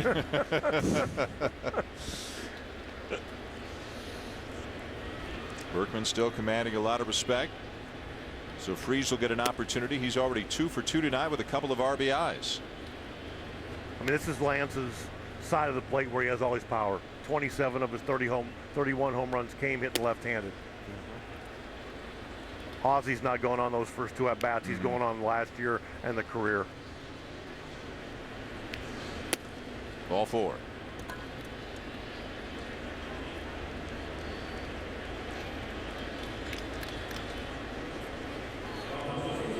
So here's Freese, the NLCS and World Series MVP, and as Commissioner Seelig said when he was with us, he picked up right where he left off. He's got 2 hits and 2 RBIs already here tonight. Guy who the last couple of years had so many injuries, ankle injuries for the most part, and again only played in 97 games last year. Within the organization, they knew he had a chance to be special, but he never really got a chance, Terry, to show it until he got under the spotlight of October, was healthy, and hit .397 in the playoffs last year. And they're hoping that it'll just springboard him into a full year of health, which will lead to production.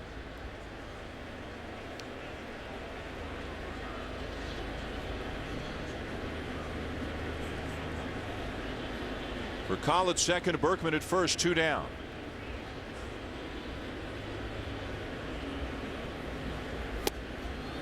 St. Louis already with 8 hits through 4 2/3 off Johnson, who normally, Oral, is about as stingy a starting pitcher as there is in baseball. A big 6'7". You haven't seen the 97-mile-an-hour fastball, but he's touched 94, 95, and the breaking ball hasn't been as consistently sharp and devastating as it can be or was in the past. He's working some of the cobwebs out. Remember, it hasn't pitched since last May, only got 9 starts last year, but at a 1.64 ERA, was 3-1. He has all the potential in the world. This young man is 25 games over 500 in his career. Cy Young body, Cy Young stuff. It's just health. And there's a little stirring in the Marlins bullpen right now in the left field corner. Nobody throwing, but 3 guys just got up and started stretching all at once. So Ozzie, or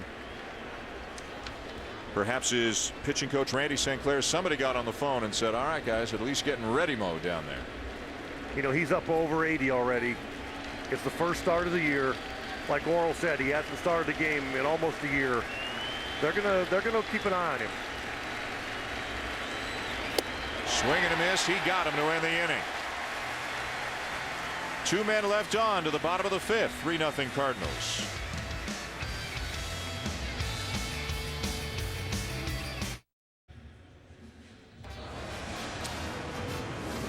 Bottom of the 5th. Welcome back to Marlins Park. One of the special features here, a pool out in the Clevelander, which is a bar on South Beach, and they have a smaller version of that bar, complete with pool, here in the ballpark.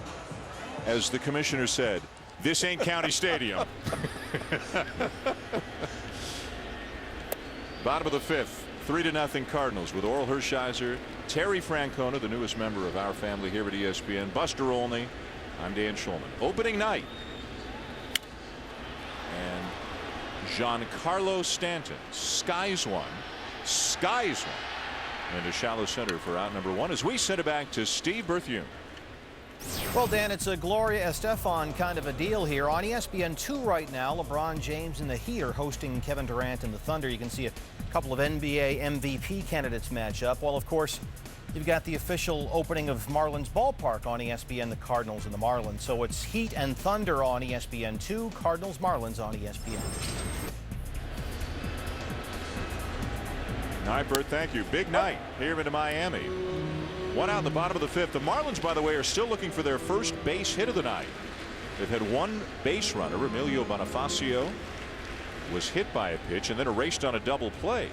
So Kyle Loesch has faced the minimum through 4 1/3 as he faces Logan Morrison, the left fielder, who, like Stanton, the right fielder, they're both battling sore knees. They both missed a big chunk of spring training.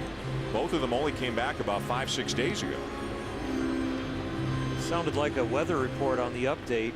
Heat and Thunder in Miami. But the roof is open here at the new Marlins Park. 1 and 2. Don't figure it out. Just leave it alone, Tito. Leave it alone. I'm still trying to figure that one out from spring training. Let's not go back. The surging river. That's a raging river, That's or a swamp. I'm just glad we're here alive after your driving escapades. To center field. And again, a spacious ballpark. We watched BP yesterday. Both teams worked out here yesterday for about half an hour, and hardly anybody was even getting the ball to the warning track. Yet Ozzie Guillen told us there was one game they were playing a college team during spring training. The roof was open. He said the ball was flying. Well, ball goes farther off a college pitcher. That's true, yeah. They got to get a little better to play here. Good point by you. And it's going to be a while. You know, as they get into the season, they're going to find out a lot of things about this new stadium. Gabby Sanchez, the batter. But talking to Ozzie, he said he is more concerned making it a pitcher-friendly park than a hitter-friendly park, because if you pitch it and you catch it, you always have a chance. He will not worry about his offense. He's got a lot of speed, which will play well in a big park. Spoken like a true manager.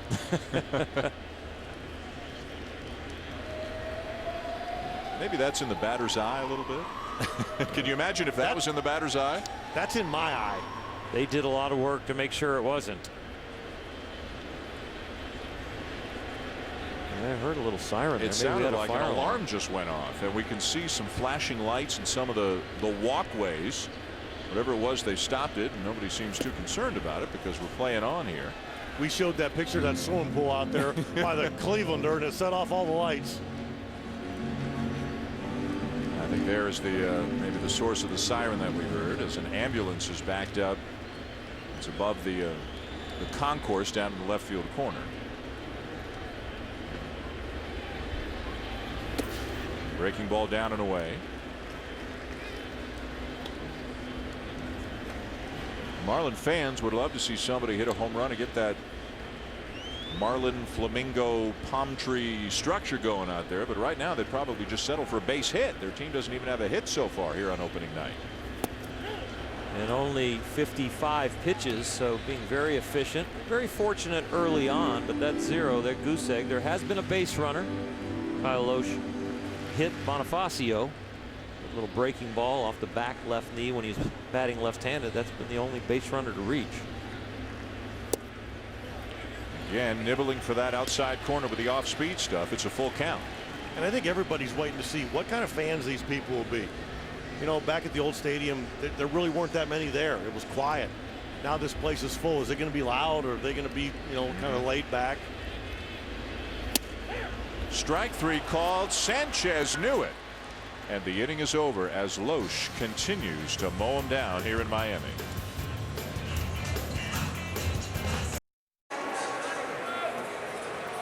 The Baseball Tonight team, Carl Ravitch, Barry Larkin, John Kruk. We are here. It is a no-hit game so far as the Miami Marlins and their new-look offense is being shut down by Kyle Loesch. Want to let everybody know that the Major League Baseball fan cave in New York City, which had 2 members last year, is up to 9 and fully operational as they prepare to watch this game and every game the rest of the season. Barry and John, this isn't going the way it was supposed to yet. Nah, some mistakes in the infield with Hanley and Jose Reyes, and the bats, Barry.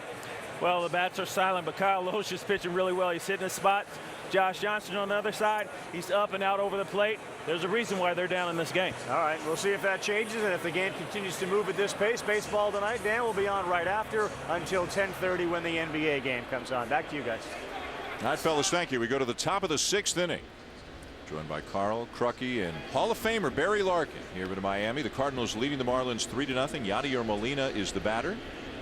He is 0 for 2 on the night. Hooks one into left field for a base hit. Morrison was playing him over toward left center, hustles over and holds him to a long single.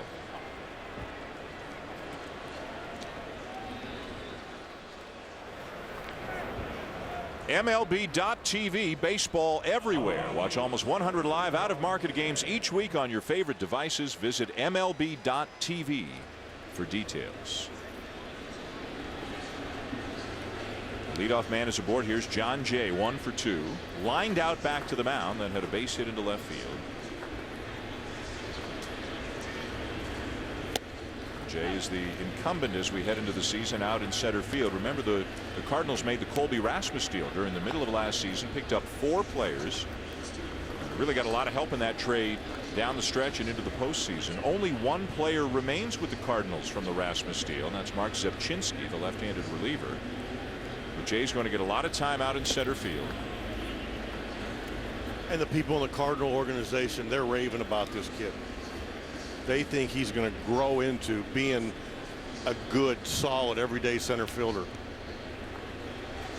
Right now they've got some injuries. You just saw Skip Schumacher walk up the stairs behind Mike Matheny. He's a guy who can play out in center field, but he's on the DL with an oblique strain right now. Figures to be out several more weeks. Pitches outside, 2 balls and a strike. Activity now with the Marlins bullpen. Left-hander Mike Dunn is up. Johnson has given up 3 runs on 9 hits through 5+ innings. And he's up 3rd next inning. Fly ball left field. 1 down. Molina back to first. You got to believe he's at 90 pitches. This is going to be his last inning. But you sure, if you're Ozzie Guillen, you'd love to see him get through the inning.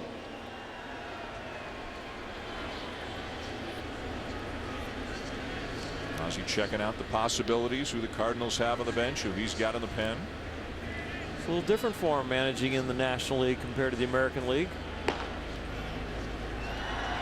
to deal with the double switches, and now my pitcher's actually hitting. If I go get him now, do I replace him with just a pitcher?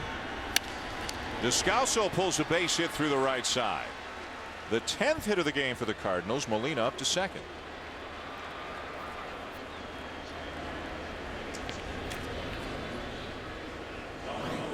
A little fastball here, and just a little location problem on a lot of pitches for Josh Johnson tonight. That's where all the hits are piling up. But remember, he's just getting back and getting his competitive legs under him. He had a nice spring training. No real big problems. He had a little blister problem at one time that their heart stopped a little bit for Ozzie Guillen when they had to go to the mound for that, but that cleared up very quickly, something he's had in his career. But Josh Johnson's out there after only getting 9 starts last year and really getting back into game situations. And I think if he can get out of this inning without any more runs, 3-0, he'll call this a successful day. Loesch squares to bunt. They're in at the corners. Hanley Ramirez, another test here as a third baseman, as it's bunted foul. And we saw Josh Johnson come off the mound and talk to his third baseman, Terry, because again, this is just another new situation for Ramirez at the hot corner. And normally, as they're doing right here, the third baseman gives the signs to the infielders and to the pitcher, and Josh Johnson did a great job. It's frustrating as an infielder when you have to get your pitcher's attention. Josh is doing a terrific job here. And you're going to see teams test Hanley. You know, fake bunts, maybe a guy stealing with showing the bunt. Bunted right out in front of the plate. Snap a throw down to third, and they'll get the lead runner. And Hanley handled that like he's been out there a lot of years. Yeah, he did a great job. He creeped in a little bit, but didn't get too far from the bag. They were charging at first, and then the weak bunt out in front. Snap throw from home, and he had plenty of time to get back and stretch out.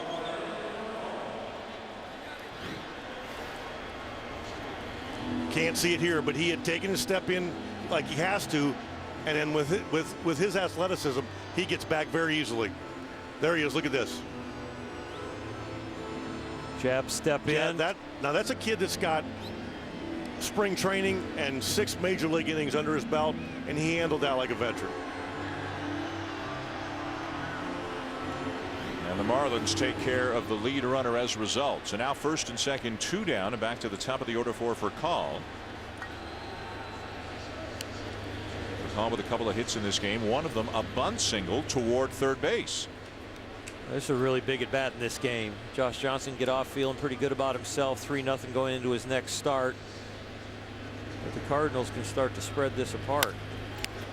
Caught out at second by Infante to save a run. Johnson gets out of it. It remains 3-0 St. Louis.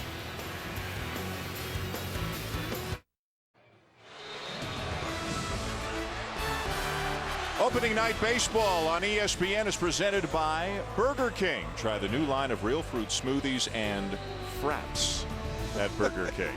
And in part by Scott's. Feed your lawn. Feed it. We're learning new things every day here, Terry. You and a lot of culture. Josh Johnson and the Marlins trailing 3-0 as we go to the bottom of the 6th inning. The Cardinals have 10 hits tonight. The Marlins have none. Omar Infante will try to change that, but he'll look at a called strike from Kyle Loesch. 12 of 16 first pitch strikes from Loesch. Very efficient. Pitch counts low and yet to give up a hit. 0-2. Last year he walked 10 batters when nobody was on base. That's a phenomenal stat where, like you said, he's attacking hitters and working ahead.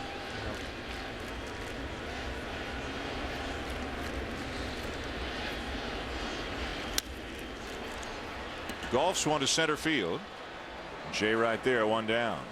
Let's take a look now at 3 moments from prior to tonight's game, brought to you by the Three Stooges.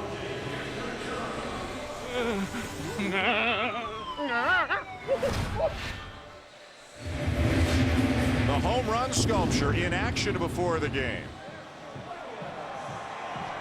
Brazilian dancers escorting the players out onto the field for the pregame introductions, and the flash bulbs going off by the thousands here on the first pitch tonight. Opening night here in Miami, the new park for the Miami Marlins, Marlins Park. It's been a fun night, although once the game got going, the fans haven't had a whole lot to cheer about. By the way, off day, Arlington, Saturday, Stooges. What do you say, Terry? Obviously, I'm in. Thought you were referring to us. 1-2 the count on Buck, the Miami catcher. Grounded out his first time up. Kyle Loesch, the big story here tonight on opening night. Tapper weakly hit back to the mound, and just like that, 2 down. Tim Sullivan, our producer for tomorrow night's game in Detroit, or tomorrow's day game, sent us the production schedule, and on there it said post-game highlights with the Three Stooges, and I thought he was talking about us. I'm like, what is this thing? Could go either way, really. We got Chris Coughlin pinch hitting here. Yep. And batting for the pitcher, Josh Johnson, with 2 down. So Johnson's night comes to an end. Coughlin, a former Rookie of the Year, now relegated to 4th outfielder duty for the Marlins. Johnson looking on for the dugout. He goes 6 innings, gives up 3 runs on 10 hits tonight. And Coughlin looks at a good curveball in for a strike.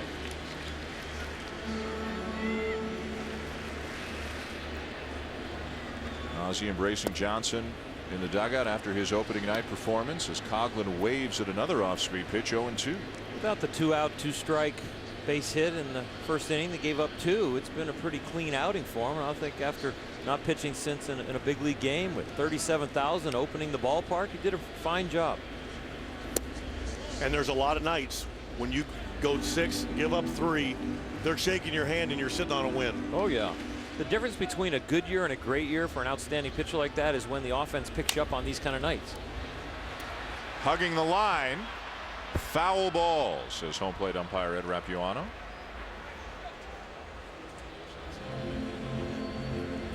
I don't know if Kyle Loesch knows it. He probably does at this point, but a little exhale when he picked up the ground ball might have been, that could have been the hit. You just never know what's running through your mind. You run over their line, let's get that. Oh, it was coming back. And he did a big exhale at the end and goes, oh, oh, oh. That ball was coming back. Yeah. That was pretty close to the chalk there when he picked it up. Time is called. When do you start thinking about it as a starting pitcher? Right about now. After the 5th. Because in your life, you've thrown 3-4 scoreless innings with hitless ball a lot. Mike Matheny is replacing Tony La Russa. If that's not enough, he may, in his first big league managerial game, have to make a decision on taking his starting pitcher out because of pitch count with a no-hitter. Welcome to the big leagues. Like you said, the Sports Center covering this one. Inning over. End of 6. 3-0 Cardinals.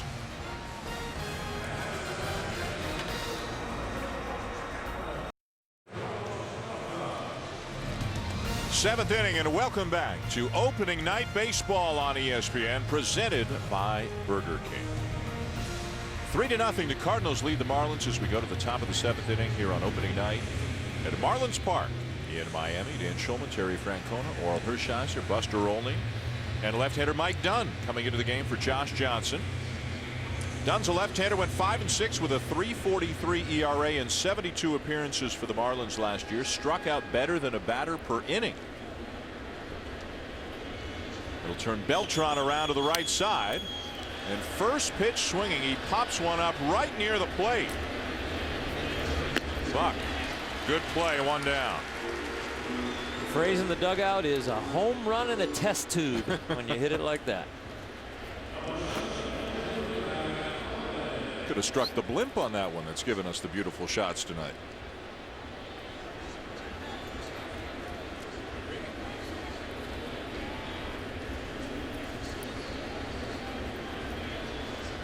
Sold out, better than 37,000 here in this ballpark on opening night. And John Buck now getting a little attention. Don't know if it's a physical issue or an equipment issue right now. Looks like equipment.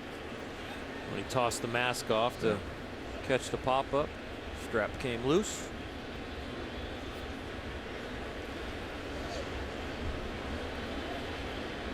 Ed Rapuano getting a little laugh with him back there behind the plate.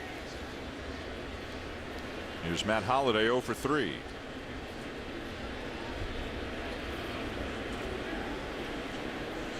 Holliday's the only starter for the Cardinals tonight other than Loesch, the pitcher, who does not have a base hit in this game.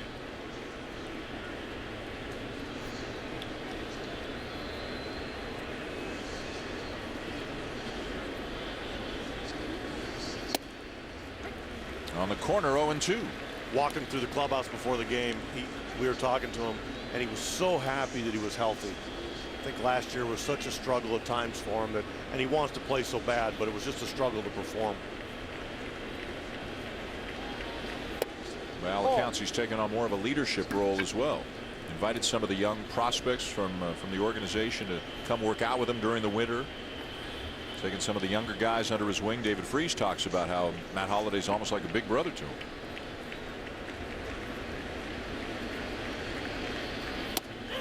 Strike 3 call.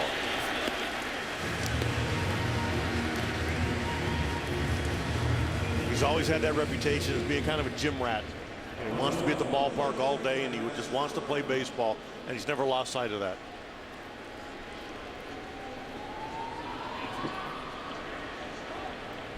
Well, he's working over Ed Rapuano right now, the home plate umpire. Eddie Raps had a low strike zone on fastballs with 2 strikes counts tonight. There's been a few guys that kind of turned and went back to the dugout, didn't like the height of the pitch. 2 down for Lance Berkman, who also, like Beltran, turns around to bat from the right side. He'll take low ball 1. The Cardinals are up 3-0 here on opening night in the top of the 7th inning, and the developing story is Kyle Loesch, the starter for the Cardinals, who has not given up a hit yet in this game. Through 6 innings, he has hit 1 batter, who was immediately erased on a double play, so he's faced the minimum through 6. The Cardinals go quickly and quietly here in the 7th. Loesch is going back to work.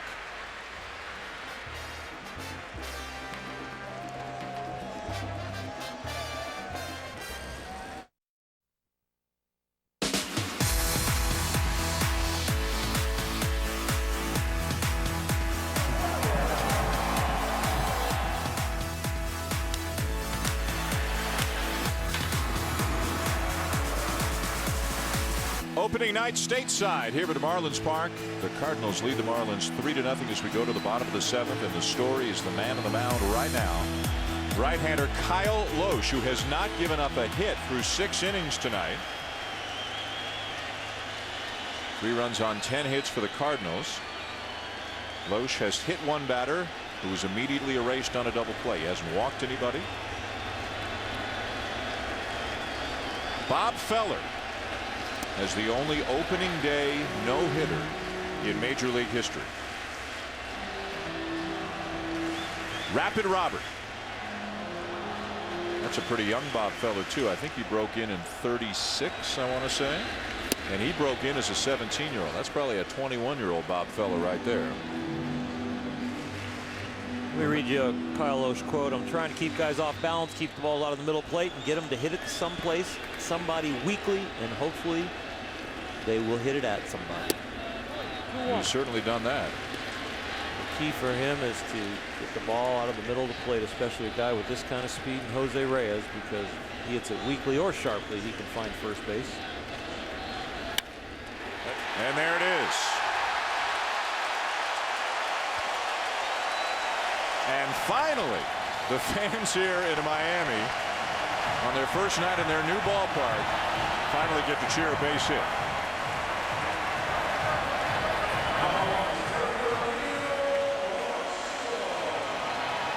Well, he stayed out of the middle of the plate most of the night, but this is a little hanging breaking ball. He added a curveball last year and a changeup, through more of those, and right here the little breaking ball stayed up and gave up that first hit.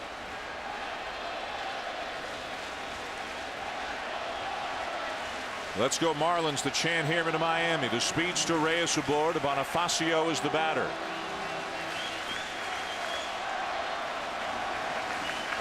Boy, how the vibe in this park just changed in the last 20 seconds, huh? Ball. Up and away, ball 1. This whole place came alive. Yep.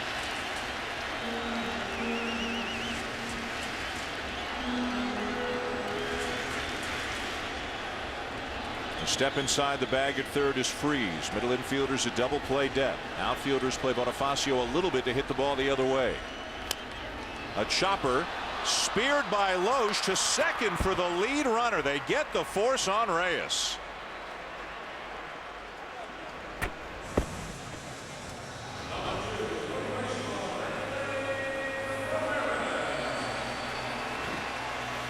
And you watch here, it's not hit very hard.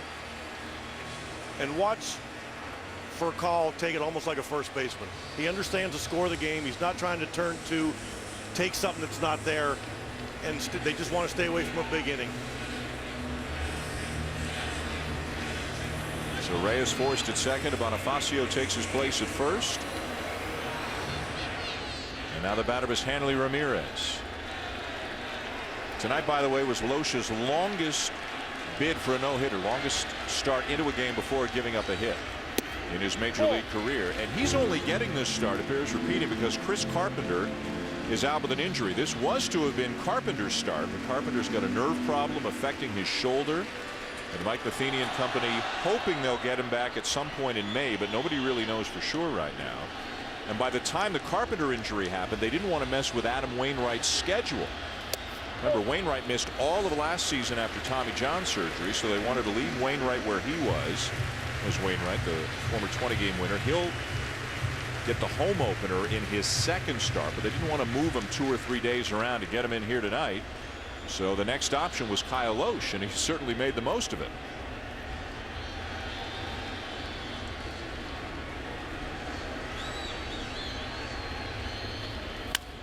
A high fly ball to left field.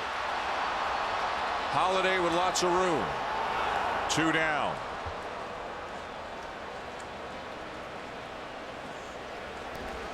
Let's take a look now at some of the keys to the season for the St. Louis Cardinals, brought to you by Scott's.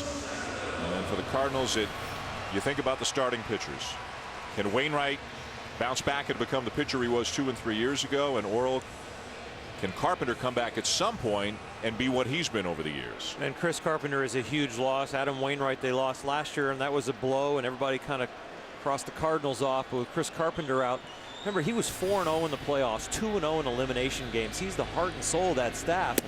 Wainwright's going to have to pick up where he left off before his injury, and that's the thinner version to the right of Adam Wainwright of Jake Westbrook, who's throwing the ball very well and got a new regimen for his body and eating better. And he had a great spring, so those two want to solidify the Cardinal rotation. It was a big loss losing Carpenter.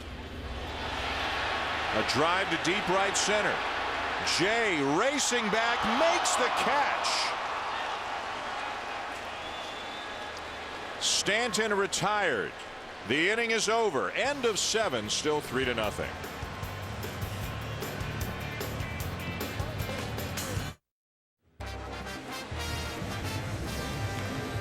Opening night baseball on ESPN is presented by Burger King. Try the new line of real fruit smoothies and fraps at Burger King. Tour down South Beach, not too far from here. We're in the Little Havana section of Miami. Marlins Park, the new home of the Marlins, who trail 3-0. As we go to the top of the 8th inning, and the third pitcher of the night for the Marlins is right-hander Ryan Webb. Webb last year with the then Florida Marlins.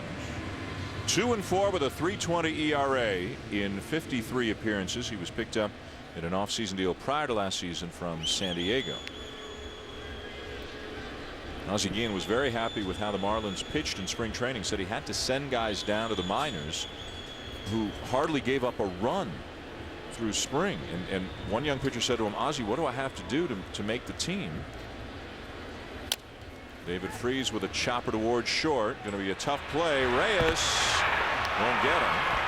And Ozzie said you have to get the commissioner to expand the rosters to 26 and 27. Then you're fine.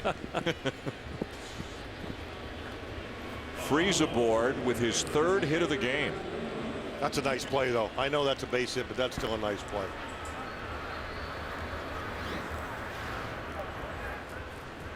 Look at this. Look at it. Just like hitting. Keep your eyes to the ball. Look how athletic he is, thrown across his body.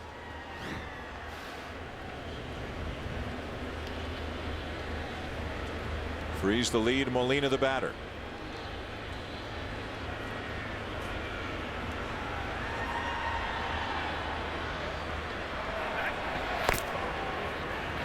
Molina's always a candidate for a hit and run. Doesn't walk much. He's putting the bat on the ball. Pretty safe bet. You put a runner in motion, he's going to hit the ball and put it in fair territory.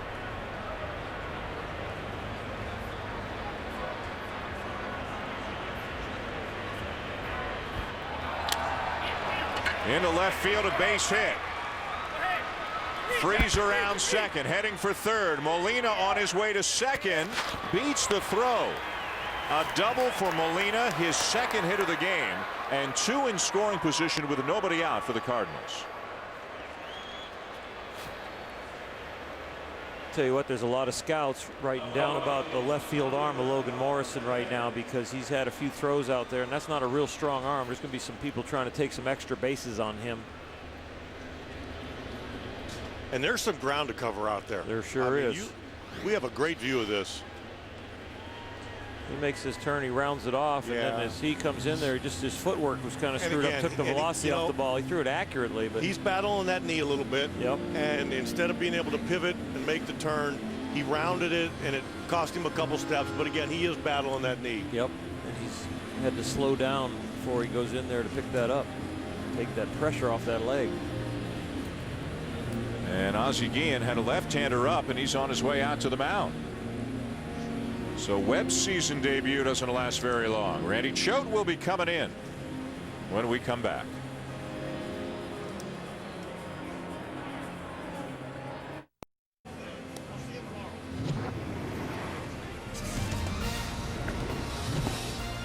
Aerial coverage of tonight's game is provided by Goodyear. Everything Goodyear has learned in making tires that go the distance inspires what they roll into yours. Goodyear, more driven. Beautiful aerial shots on this great night with the roof wide open here at Marlins Park. The Cardinals leading the Marlins 3-0, batting in the top of the 8th inning. Runners at second and third with nobody out. Forcing Ozzie Guillen to his bullpen again. He brings in a left-hander, Randy Choate. His numbers from a year ago with the Marlins, spent the 2 years prior to that on the other side of the state with Tampa Bay. And put up some good numbers there. A guy you've obviously seen a lot when the Red Sox played the Rays over the 09 and 2010 seasons. And this is exactly why he's here, to get a left-hander out in a big situation. Infield's halfway right now for the Marlins. They might charge here. Yeah.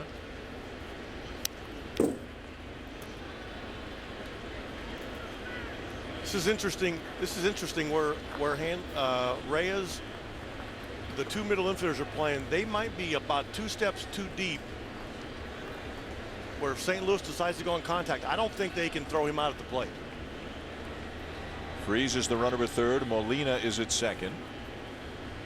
Especially Reyes at short. If there's a ground ball hit to him, I don't think they have a play. Back to the mound.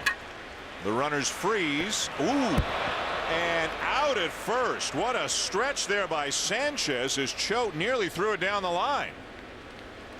Well, Mike Matheny's decision that he relayed to Jose Oquendo was that we're going to make the ball go through, because neither Molina or Freeze really broke. This ball is right back to the mound. You freeze when it's on the mound. They were trying to make sure it went through, and Sanchez did a great job sticking his foot back on the base or keeping it on the base. Back on the base.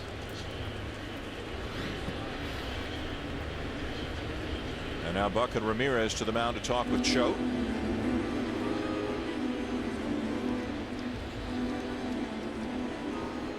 The MLB Fan Cave is back. This year, nine cave dwellers will compete to remain in the cave until the final pitch of the World Series.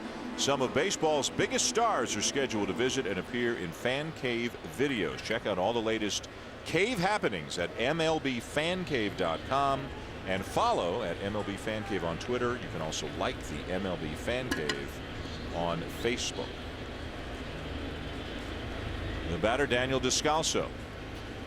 Breaking ball well outside, ball one.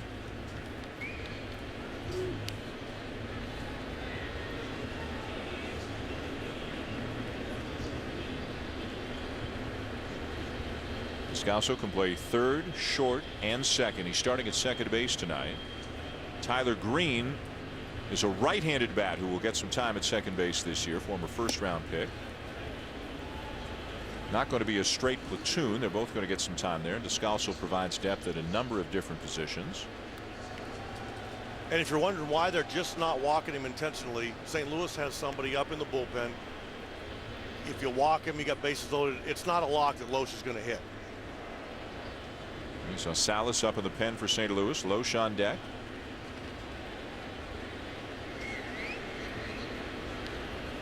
You know, if you're Mike Matheny, you've out-hit the Marlins 12-1, and it's only 3-0. I mean, you're not feeling so comfortable right now because you've left a lot of guys out there. They've already stranded 7.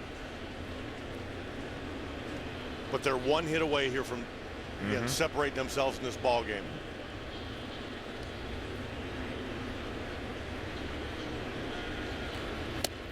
What? 3-1.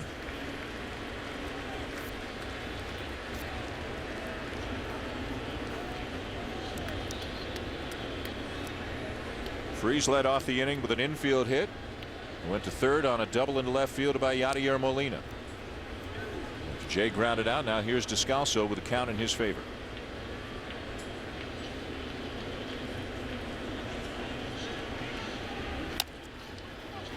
Weekly hit back toward the mound. The only play is for Choate to put the tag on Descalso, so he'll pick up an RBI. Freese scores. Molina to third. 4-0 Cardinals. With no out, they're making the ball go through. With 1 out, they're going on contact, and a good break for David Freese to score that run. That's a situation there where the pitcher makes a really good pitch and doesn't get rewarded for it. Buster Olney just texted me that in David Freese's last 96 at bats, including that special September and October, he's hitting .406 now with those 3 hits. Loesch will bat.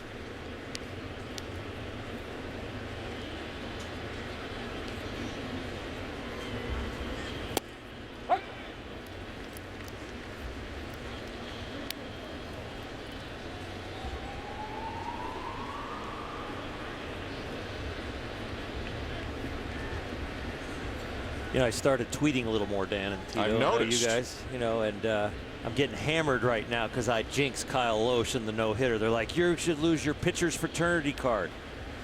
I did it first.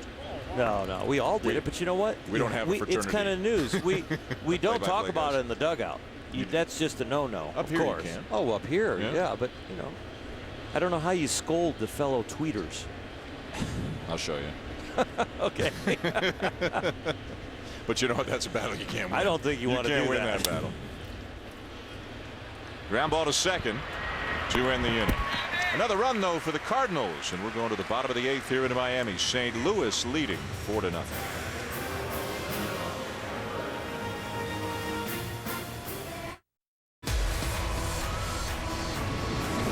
A look at West Plaza here in Miami.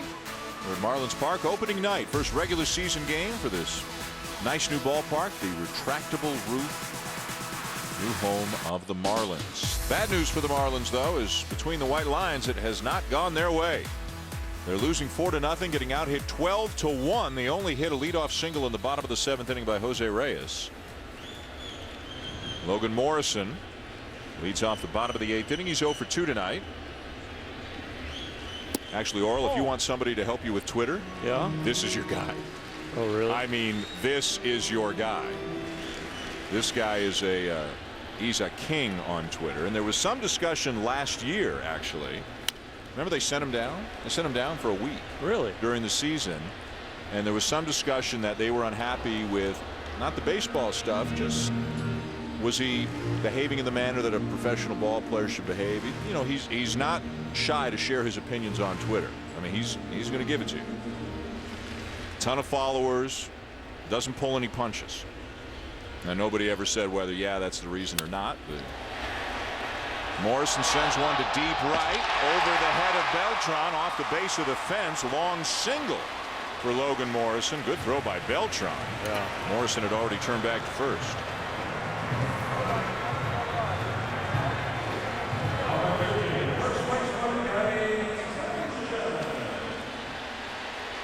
You know, it's actually a good pitch.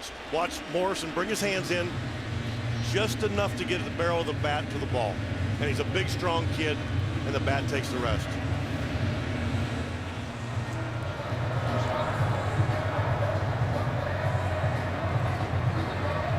Molina out to the mound. There's activity in the St. Louis pen. As Kyle Lohse pitches here into the 8th inning. As you can see, 84 pitches on the night. Right-hander Fernando Salas is up in the pen. The Cardinal bullpen, remember, early last year was kind of a mess. I mean, they weren't getting anybody out, blowing saves, and Tony La Russa kept trying closer after closer. But by the end of the season, the bullpen was great and was a big reason why they won the World Series. And I would think in another minute here, if another guy gets on, you might see the lefty, how do you say it? Zepchinski. Thank you. And that's the Greg Dobbs factor. I think you're right. I think he might have just gotten on the mound. Dobbs is sitting over there in Miami's dugout. All 8 home runs last year were against right-handers. Yep. They're going to want to have an answer for him. There he is. You can call him what his teammates call him. Alphabet? Scrabble. Scrabble. If that's the case, I'm challenging on that name.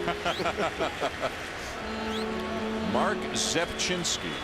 You get a triple letter with a double word. Oh, you're golden. Points. Yeah.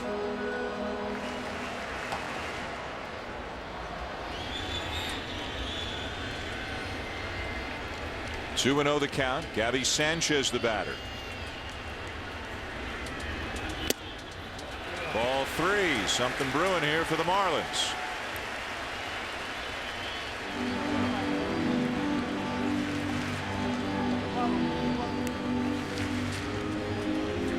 Just the second 3-ball count tonight for Kyle Lohse.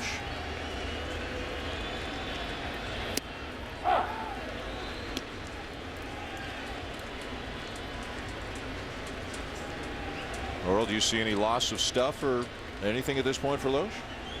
Had such pinpoint control, especially keeping the ball to the middle of the plate most of the night. The velocity's still up, the movement's still late. Still feels like he can throw any pitch at any time.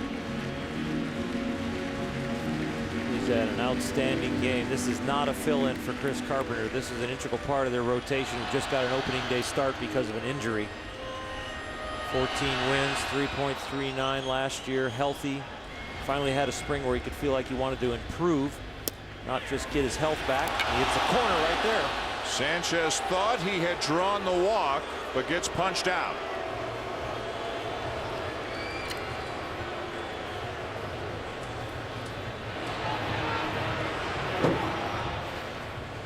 Three and 2. He makes what is a pitcher's pitch. K-Zone's got it right on the corner. So does Ed Rapuanu. And for a last pitch of the night for a pitcher, it was a pretty doggone good one. Mike Matheny to the mound in a regular season game for the first pitching change of his managerial career, and a job well done by Kyle Lohse here on opening night. 7 1/3 leaves with a 4-0 lead. Fernando Salas on his way in for the Cardinals.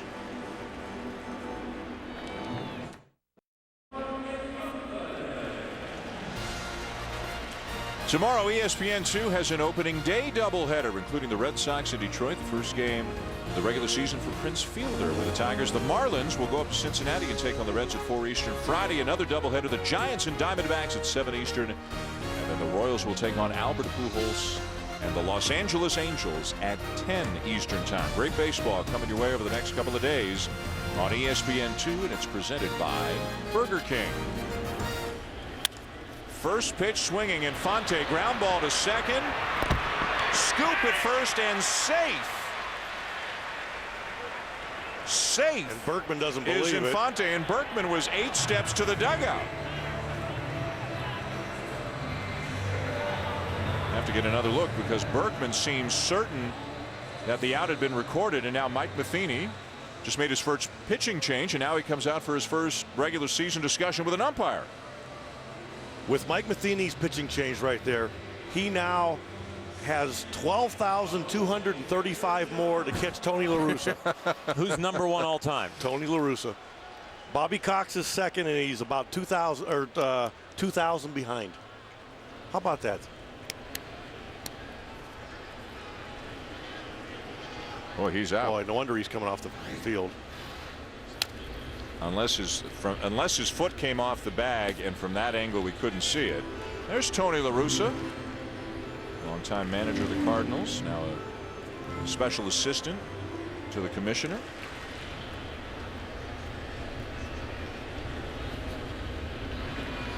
John Buck, the batter.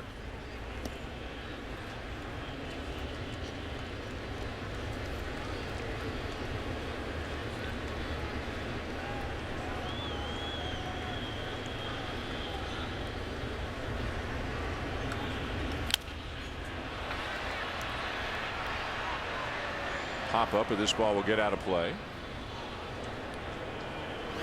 Get another angle on the play at first base. Well, he's out.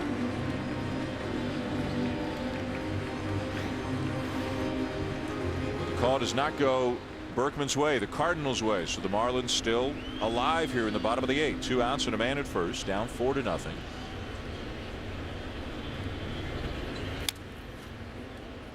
Greg Dobbs has come out in the on-deck circle in the pitcher spot.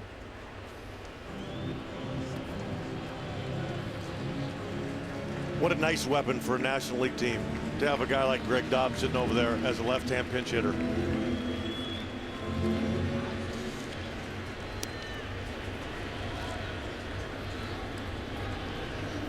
"60 RBIs, that's a bunch."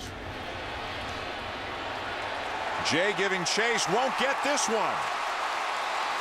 Infante around third and in to score. John Buck drives in the first run for the Miami Marlins here in their new park. It's 4-1.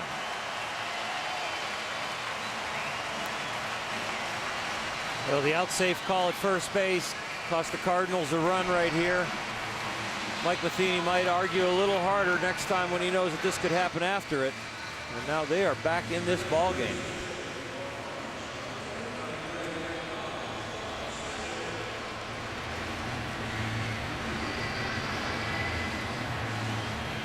The first ball tonight that I thought actually carried well.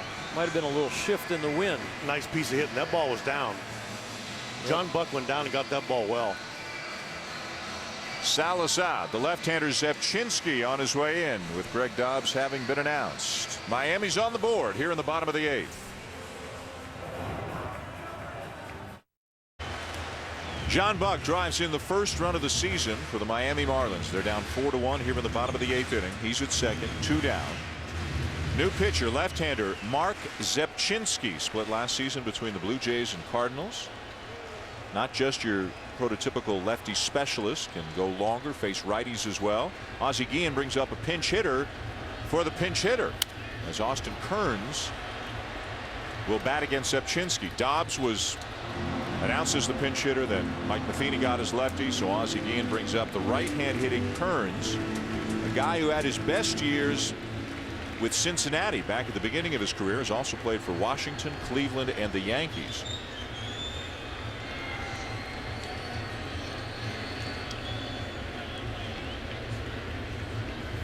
Outside, a ball and a strike. He's been a little bit well traveled the last few years, but when he squares it up, it still makes a loud sound. He's a strong kid.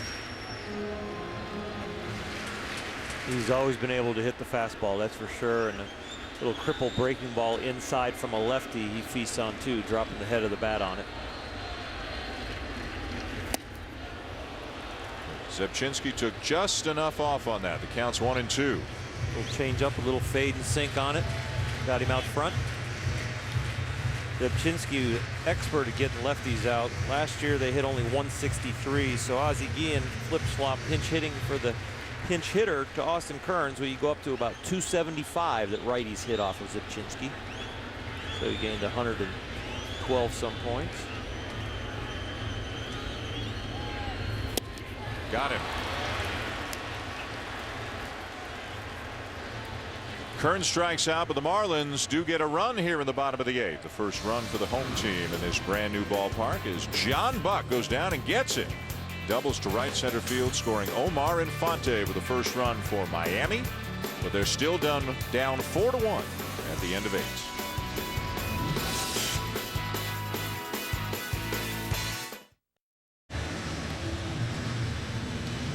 Aerial coverage of tonight's game is provided by Goodyear. Everything Goodyear has learned in making tires that go the distance inspires what they roll into yours. Goodyear, more driven. Top of the 9th inning here at Marlins Park with Oral Hershiser, Terry Francona, and Buster Olney. I'm Dan Shulman. Opening night baseball presented by Burger King. We invite you to join us again tomorrow afternoon, 1 o'clock Eastern time from Comerica Park in Detroit. We'll be there for the Tigers opener as they host the Red Sox. Also at 4 o'clock Eastern time from Cincinnati, the Marlins will be there as the Reds play their first game of the 2012 season. That game's at 4 Eastern tomorrow on ESPN2. Right-hander Steve Cishek into the game and now for Miami. His numbers last year with the Marlins, a 2.63 ERA in 45 appearances. Top of the order for the Cardinals, beginning with Rafael Furcal. First pitch swinging, drives it deep center field and off the wall on the fly. And I don't know if the wind shifted in the last inning or so, but first Bucks hit and then Furcal's. Definitely has shifted, and I bet you the temperatures dropped about 10-12 degrees. And the ball is definitely carrying out there to right center now. Rafael Furcal picking on a first pitch, finding one that he likes early. Dropped the head of the bat on it, drove it right in that gap, and there was no wind holding that ball up at all. That ball carried very well. Stayed behind it and drove it, firmed up the front side, just like you do in golf to get some power. This is tough duty for Cishek here. He's normally a situational guy to get a righty out, and he comes in and he's facing two switch hitters that are going to hit left-handed off of him. Here's the second one in Beltran. Third hit of the game for Furcal, by the way. He's driven in a run, stolen a base.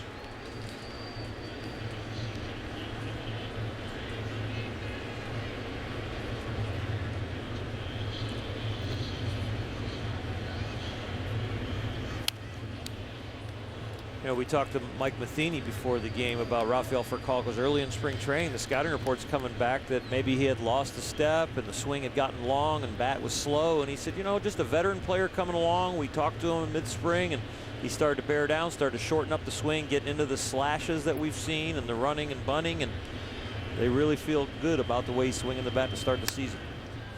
Reaching for it, Beltran pops it up for Reyes.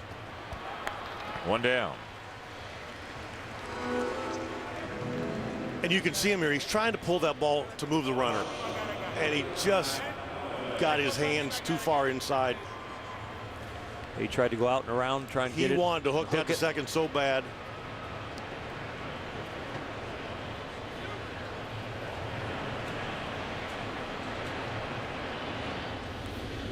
Now Holiday 0 for 4, including a couple of strikeouts. Ground ball to second.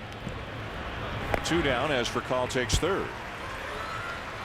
Furcal was the author of the Happy Flight when he came over in a trade to the St. Louis Cardinals, and they talked about winning the getaway day games. And his energy, kind of the same energy that Jose Reyes has brought to the Marlins now. It's really a spark and energy, and a great glove man that helped him out at short. But Jose will be looking to bring that light to the Marlins. Well, this is getaway day, right? It's a one-game series. One game, it's a happy flight. The Cardinals will fly up to Milwaukee. They've got an off day tomorrow. They'll play into Milwaukee on Friday, open up a 3-game series there as Berkman's going to be put on again. And the Marlins, as we mentioned, will fly to Cincinnati and play the Reds tomorrow afternoon.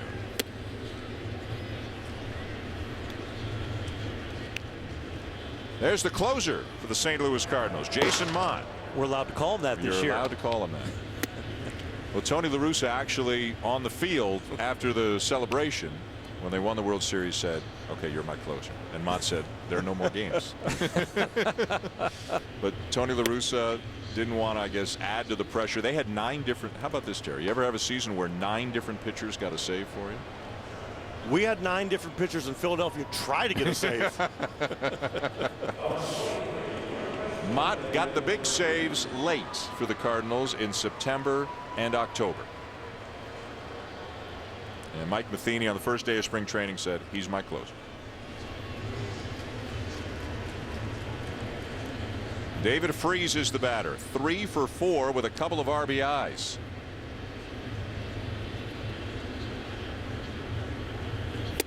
St. Louis has done a really good job of developing their own young bullpen arms.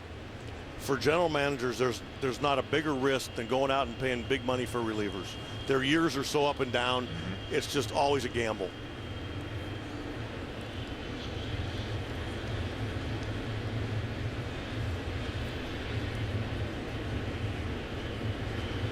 They've got so much depth. When Carpenter was hurt, they moved Lance Lynn, who was going to be a key guy in their bullpen, into the rotation to take Carpenter's spot. Yet they've still got Boggs and Salas and Zepchinski and Mott. They've still got a lot of depth down there. And they've got some kids coming through their minor league system, as every contender is going to have if they really are a contender. You start with 12 pitchers normally on opening day. You probably wind up using about 25 by the end of the season, one way or the other. And sometimes more. Yep. That's that speech you give when you send them down, and you just hope they listen. Yeah.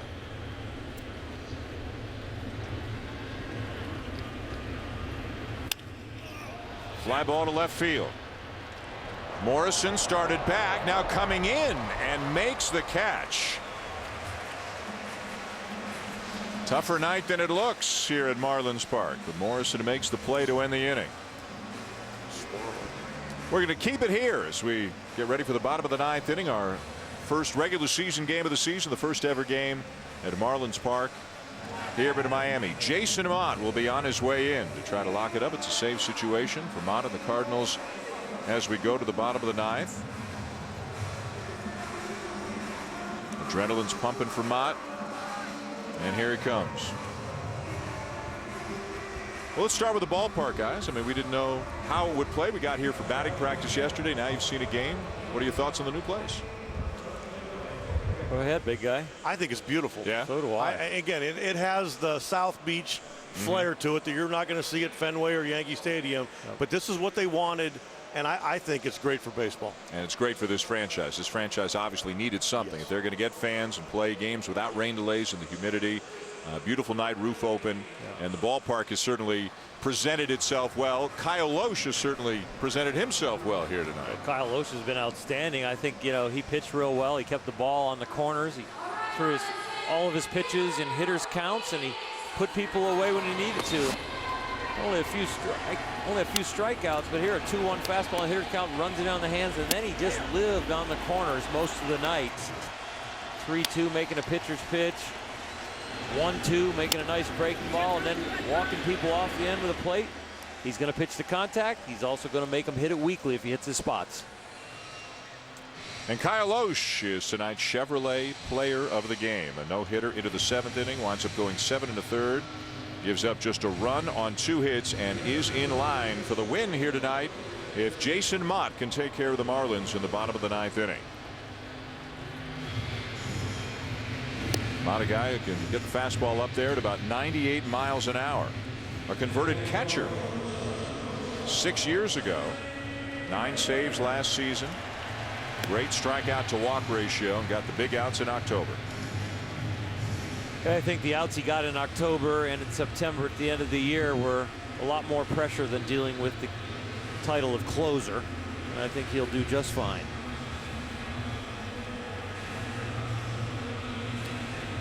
As soon as this game is over, a reminder to stay tuned for baseball tonight. Carl Ravitch, John Kruk, Barry Larkin are here in Miami. And they'll bring you baseball tonight up until the beginning of the NBA game at 10:30 Eastern Time. Crowd making some noise, feeling it a little bit as we go to the bottom of the 9th. Jose Reyes will lead it off. And a strike at 95 from Mott. But that's Jose playing the game right there. Make him throw a strike. Let him maybe get a chance to get himself in trouble.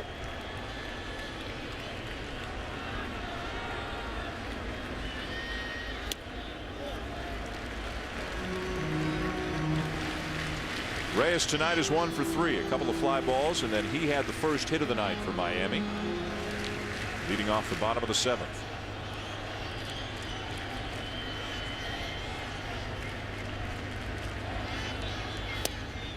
Ball 2.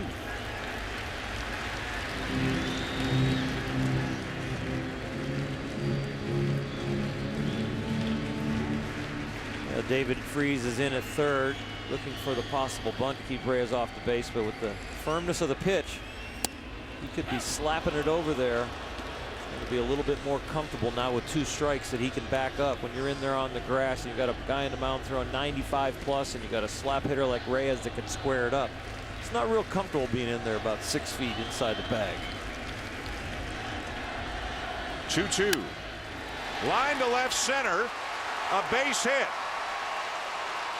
Jay hustles over, cuts it off, and holds Reyes to a single. That was a really nice at-bat by Reyes. He went up there, he worked the count, gets to the point where he has to swing the bat, stays inside the ball.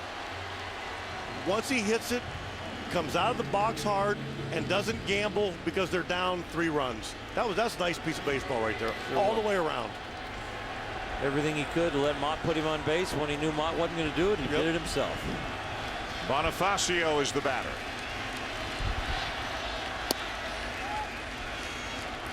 Bonifacio tonight 0 for 2, also hit by a pitch. That risk of trying to get to second there is just not worth it. No. Not when you're down 3. And not when the guy hitting behind you doesn't ground into many double plays. He's so fast hitting from the left side. The situation right here where a lot of managers will play behind the runner at first, not caring if he's still second. But the fact that you have a flamethrower on the mound makes it a little harder to pull through that hole. You like playing behind him still anyway? Again, everybody's different. Yep. But again, you're playing for the 3rd run, not for that 1 run there. Trying to stay away from a rally, a 1st and 3rd. You know, you're not going to double up on Bonifacio anyway. Reyes at first, Bonifacio the batter, and some of the big hitters, Ramirez and Stanton, due up next for the Marlins here in the bottom of the 9th. They're down by 3. Chopper back to the mound. The second one, not in time at first. Fielder's choice. 1 down. They could have put the bag back on the outfield grass. You wouldn't have doubled him up. Wow. That was fast. That looked like me and Dan Shulman pushing the car.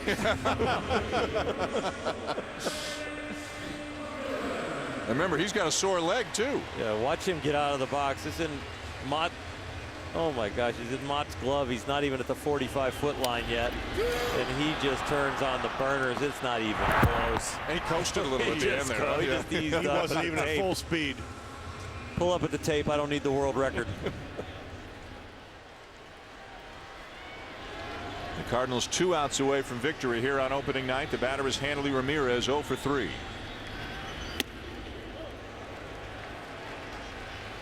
Hanley's been looking like he's wanting to go yard all night. Big kind of a big swing. He's hit some high fly balls and high pop-ups. He's looking wanting to be the first one to go yard here.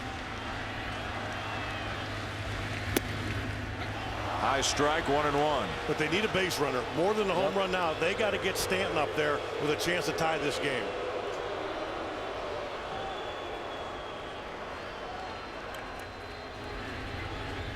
See that little look there? From Ramirez to Rapuano saying, I don't know. That's the look you can give Ed Rapuano after you have 4 or 5 years in the league. You give him that look with about a year in the league and you're in trouble. There's a clear-cut strike, 1-2. Nothing fancy from Mott so far. 3 fastballs in this at bat. He's got a little changeup that's a new pitch this year, but I don't think it's time to break it out. I think he's going to go strength against strength, maybe default to a breaking ball, but he's liking that fastball. Maybe ride it up the ladder, go up by the letters where they call the strike. Blew it by him at 99 for out number 2. That borderline strike that got called on Hanley, that really set up the whole at bat, because now you're not only worried about velocity and breaking ball and getting on base, but you've got what you think is a large strike zone, and especially in an area with a guy throwing above 95 that's hard to catch up. And I'll tell you what, he goes up and in ball, up and in, catches it, and K-Zone and Rapuano were right, Hanley was wrong, comes back there, and now he's got to pick it up and worry about location too. 97, 98 at the letters. You're not going to hit it anyway. Nope. So the Marlins down to their final out. A 1-strike count on a Giancarlo Stanton. Big swing and a miss, 0-2. That's just unfair, throwing a breaking ball at 91. Most pitchers top out at 91, 92, and he's topping out at 99 and throwing 91-mile-an-hour sliders.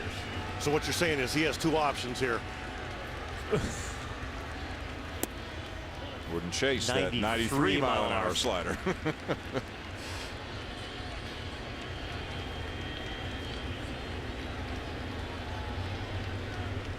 Tying run in the on deck circle, and the Marlins down to their final out. And it's over. Got him with another slider. Mott strikes him out, picks up the save, and the Cardinals win. Spoiling it for the Marlins fans here on the first night at Marlins Park as St. Louis wins 4-1 here tonight in Oral. Kyle Loesch, the big story of the game. Kyle Loesch threw outstanding. A fill in for Chris Carpenter, but they've known for a while, so he was on work schedule. He had a great spring training, is now completely healthy. Great drop in ERA from last year, the year before last to last year, and now he picks up right where he left off. And Tito, Rafael Furcal, 3 hits. David Freese, 3 hits. 2 big contributors tonight. And they score early. Yep. They're on the road. They score early. They score first, and then they score next. That's a great formula for winning. So the Cardinals shake hands. Mike Matheny picks up a win in his first game as a regular season big league manager. The Cardinals beat Miami 4-1 tonight here in Miami. For Oral, Terry, and Buster, I'm Dan Shulman saying thanks for watching. We hope you join us on ESPN2 tomorrow from Detroit. Time now for Baseball Tonight right here from Miami. Here's Carl Ravitch. Dan, thank you very much, and welcome everyone outside of Miami Marlins ballpark, where tonight, obviously, sometimes the best laid plans do not go as planned, and the Marlins defeated by a very impressive Kyle Loesch, coming off a 14-win season. He improves to 1-0. We'll hear from the Cardinals, the winners. Check in on the losing Marlins team as Barry Larkin, John Crockett join me on Baseball Tonight.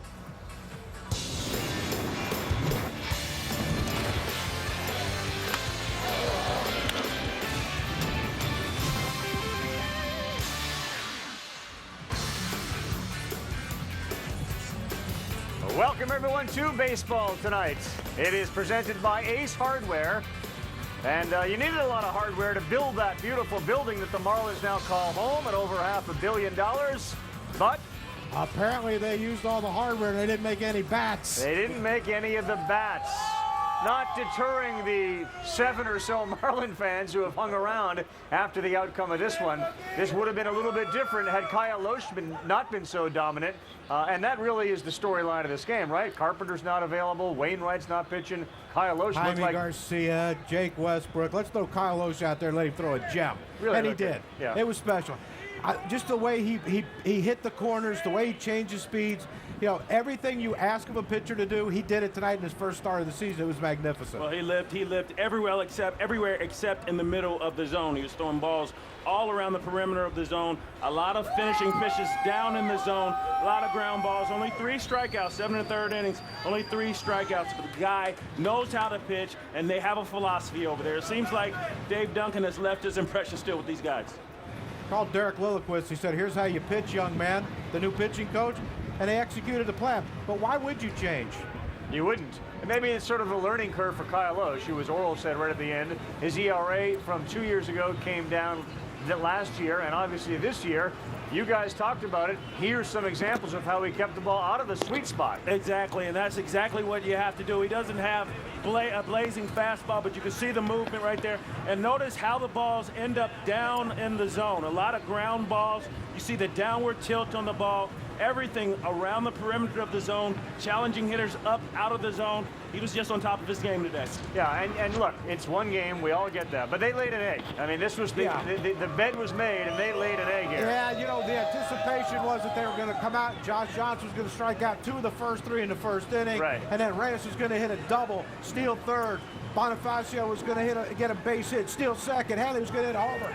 Nothing worked for him tonight. Nothing. And to the defending World Series champions, it was business as usual kind of approach. Freese gets a couple of hits. Furcal gets 3 hits in the game. Well, they took advantage of the fact that Josh Johnson was up in the zone. They got some good pitches to hit. They weren't overtaken by the pageantry and everything that went on before the game. They went out there and did it just like they are the defending World Series champions. Yeah, and the blue-collar approach of the Midwest, that's the way they play the game of baseball. I mean, this is the way we do it. We're going to get guys on, we're going to get them over, we're going to get them in. We're going to get a clutch hit, we're going to pitch. Right, and the flash and dash in Miami may come in spurts, and it didn't arrive in this game at all.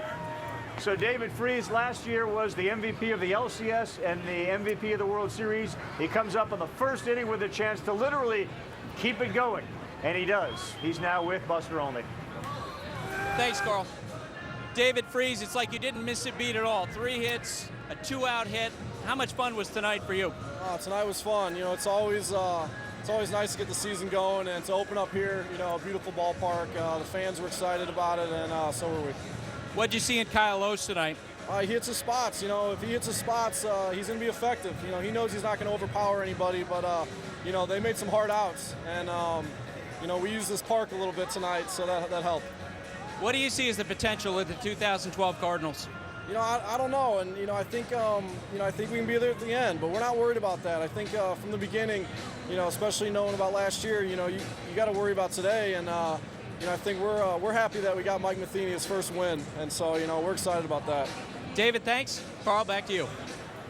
Hi, Buster. Thank you very much. Quickly on Freese, obviously the shoes he's got to fill are huge. If you just say he's the guy to take Albert's place, he's not, though. No, and that's probably why he's not hitting fourth in this lineup. You know, let him hit fifth, let him get comfortable as the season progresses. Then if he continues like he is, this guy can hit anywhere in the lineup. Right. Cardinals are off tomorrow. The Marlins are actually going to Cincinnati to play the Reds. Back inside we go, live with Buster Olney. Now is Kyle Loesch. Bob Feller is the only pitcher to ever throw a no-hitter on opening day. You had a no-hitter tonight through 6 innings. How much were you thinking about it? It actually did cross my mind probably after 5 because I realized I'd barely thrown out of the stretch, just that one batter, and you know, I just felt good. Our defense played well behind me. You know, I took advantage of the park a little bit. What was working for you? Just getting ahead of the guys. You know, just really sticking to my game plan. You know, I'm not going to strike a whole lot of guys out. I'm going to have to go at them, be aggressive, make them leave the strike zone a little bit, and change speeds. As a pitcher, how do you like this park? I love it. No, it's you know, it's a good ballpark for a pitcher. Obviously, it's pretty tough to get it out. I don't know how it's going to be with the roof closed. If it's going to change, but you know, it has a good feel for it. What has the atmosphere been around the Cardinals coming back from winning the World Series last year? It's been a good one. You know, Mike's come in with a lot of energy. The guys, you know, we got a good veteran group, and you know, that experience that we got from last year, I think, really matured the younger guys. You know, being in those big situations, and you know, it's exciting, and you know, I mean, it's been tough without some of the familiar faces that the Cardinals have gotten used to being around. But you know, we really like this group. What was the reception in the clubhouse from Mike Matheny after the game? We gave him a little water shower. You know, most people go with the adult beverages, but we went with the water, and you know, it was good to get that first one out of the way, and you know, have some fun with it. Kyle, thanks. Carl, back to you.